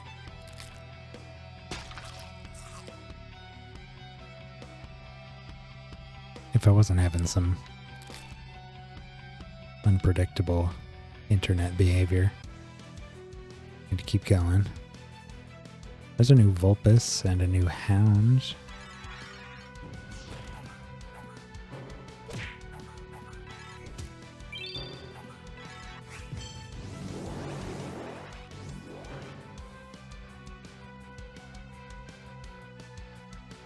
Bloodhound. Creatures can have 5 additional stacks of dire wolves. Skyward Vulpes. This creature's first 3 damaging non-ethereal spell gems have a 50% chance to cast automatically. Oh wow.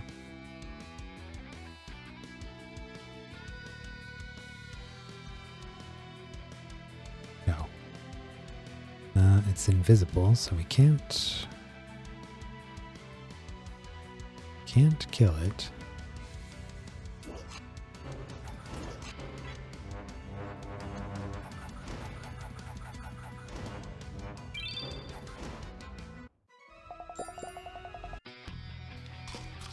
Well, that felt good after getting bodied in that last place.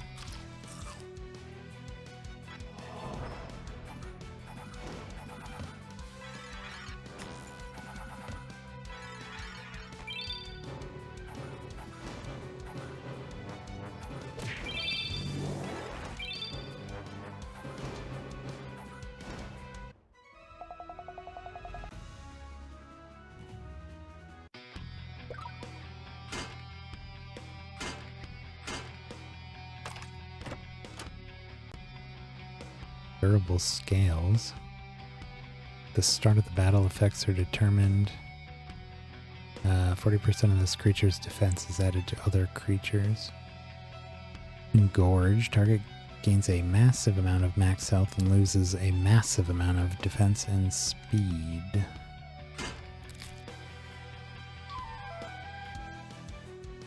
Some new satyrs.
Evil Eye. Target takes a small amount of damage or a massive amount if they're cursed.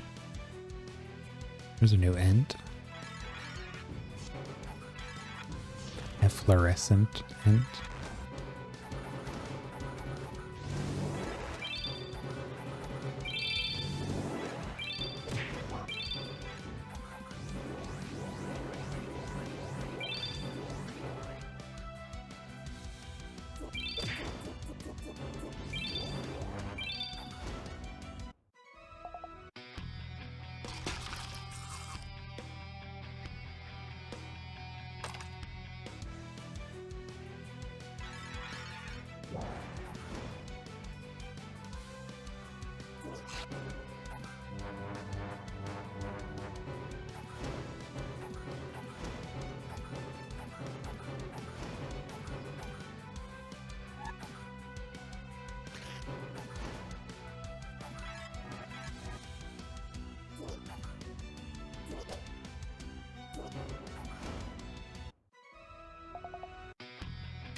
Teleportation Shrine is pre-revealed at the start of the realm.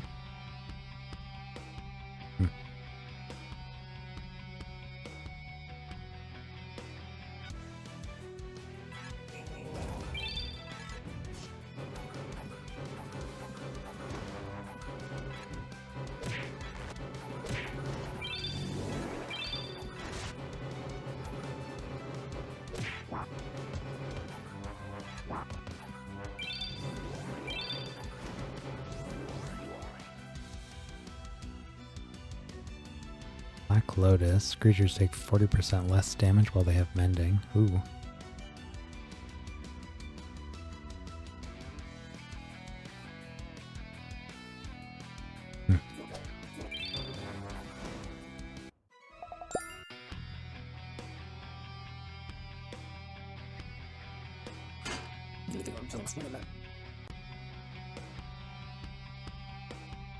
Mass Mutilation. All creatures attack themselves for 25% normal damage. Can only be cast once at a time.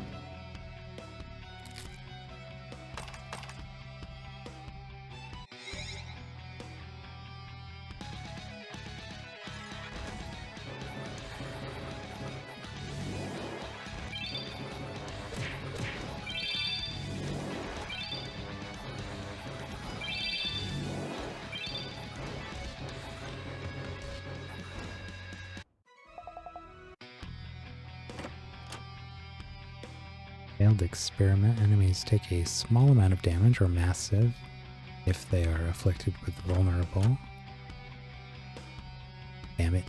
Bandit Costume.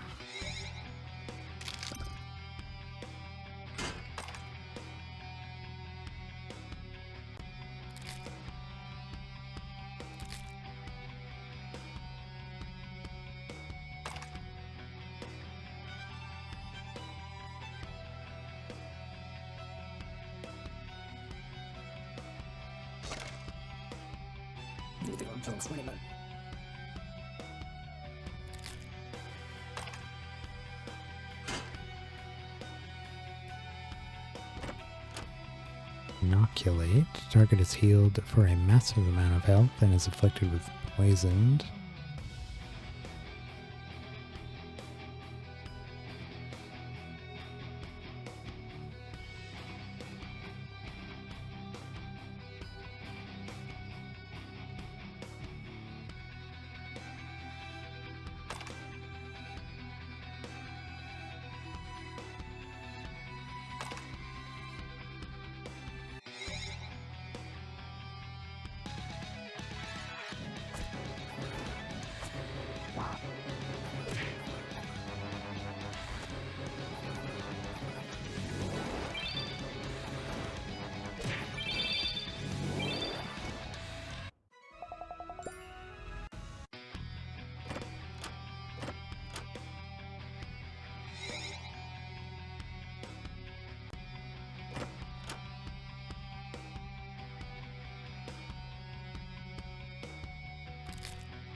think we're back. Internet dropped out again. Kind of just in time for 10 o'clock, so I don't want to keep going if it's going to keep cutting out anyways. What do we get for... Yeah, we need a lot more essence. I'd really like to grind, but... Like I was saying before, I prefer to encounter all the new enemies on stream. I suppose I could go back through recent areas where I have been, but where I have seen all the current enemies. Right there, maybe. I'll figure something out. I'll have a look at the team too. See what we can, even if I just get some ideas for what we might swap around. Probably do that. Yeah, because I don't want this anymore. Really don't need this.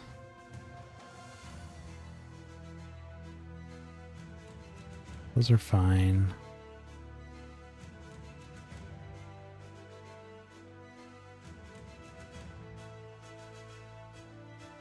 I really don't need blood barrier. The other stuff is fine though. I like this one. This one can stay. Well, it needs to if we're going to use this as well. So, yeah, 1, 2, 3 at least will probably be changed.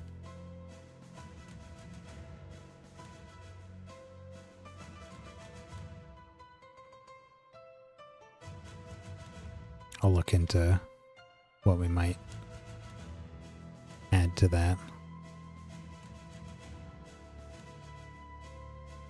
Like I said, I did like the Inquisitor and the lepers. So maybe I could fit one of those into combination with one of our existing creatures.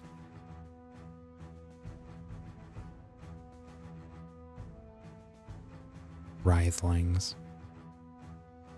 I like that a lot.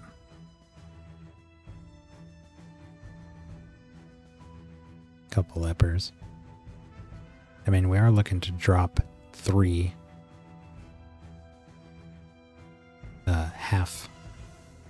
halves of our creatures, so we could add the Inquisitor and the Plague Spreader and the Lightbringer.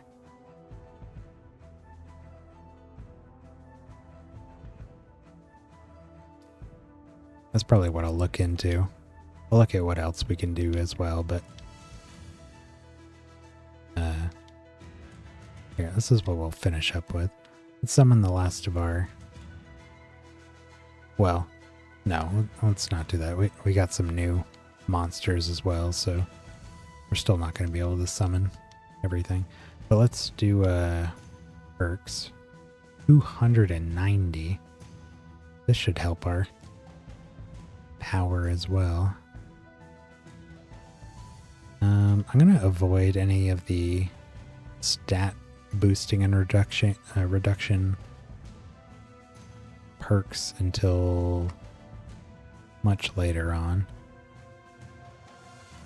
What else can we get here? Enemy stats, enemy stats. Enemy buffs only last 1 turn and minions have a chance to leave. That would have really helped in that battle that we lost at.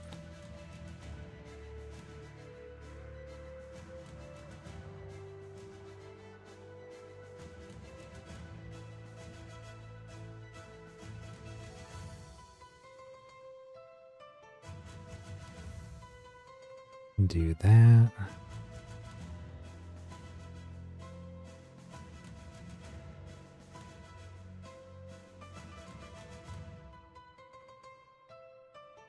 buff these to 75% more effectiveness.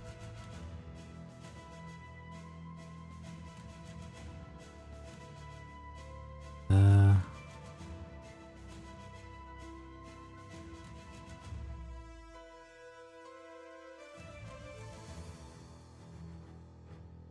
$20 more points.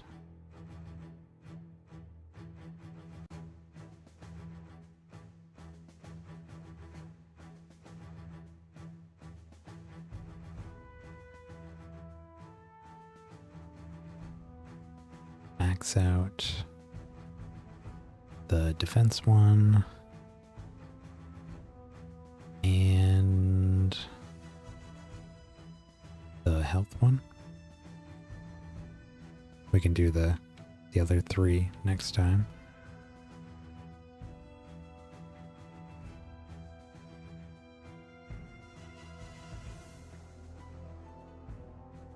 Very close to the candle.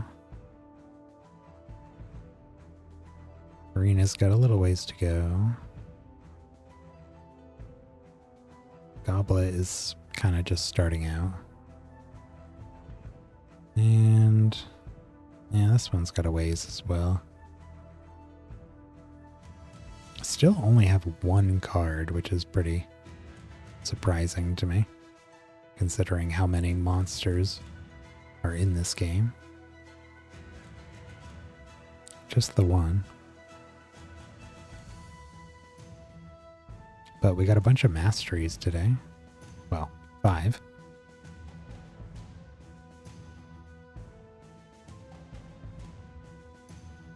Carver, Centaur, Gorgon, Vortex, Wisp.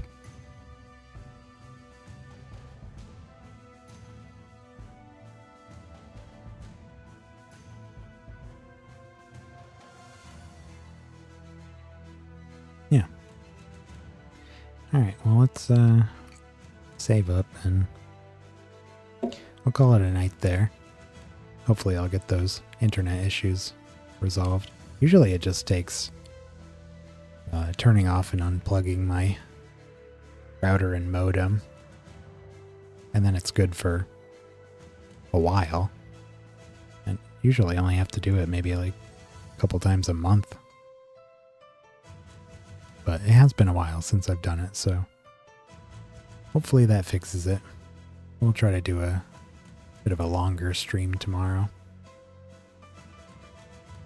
Get through the rest of the torture chamber and see what else we gotta do for the story.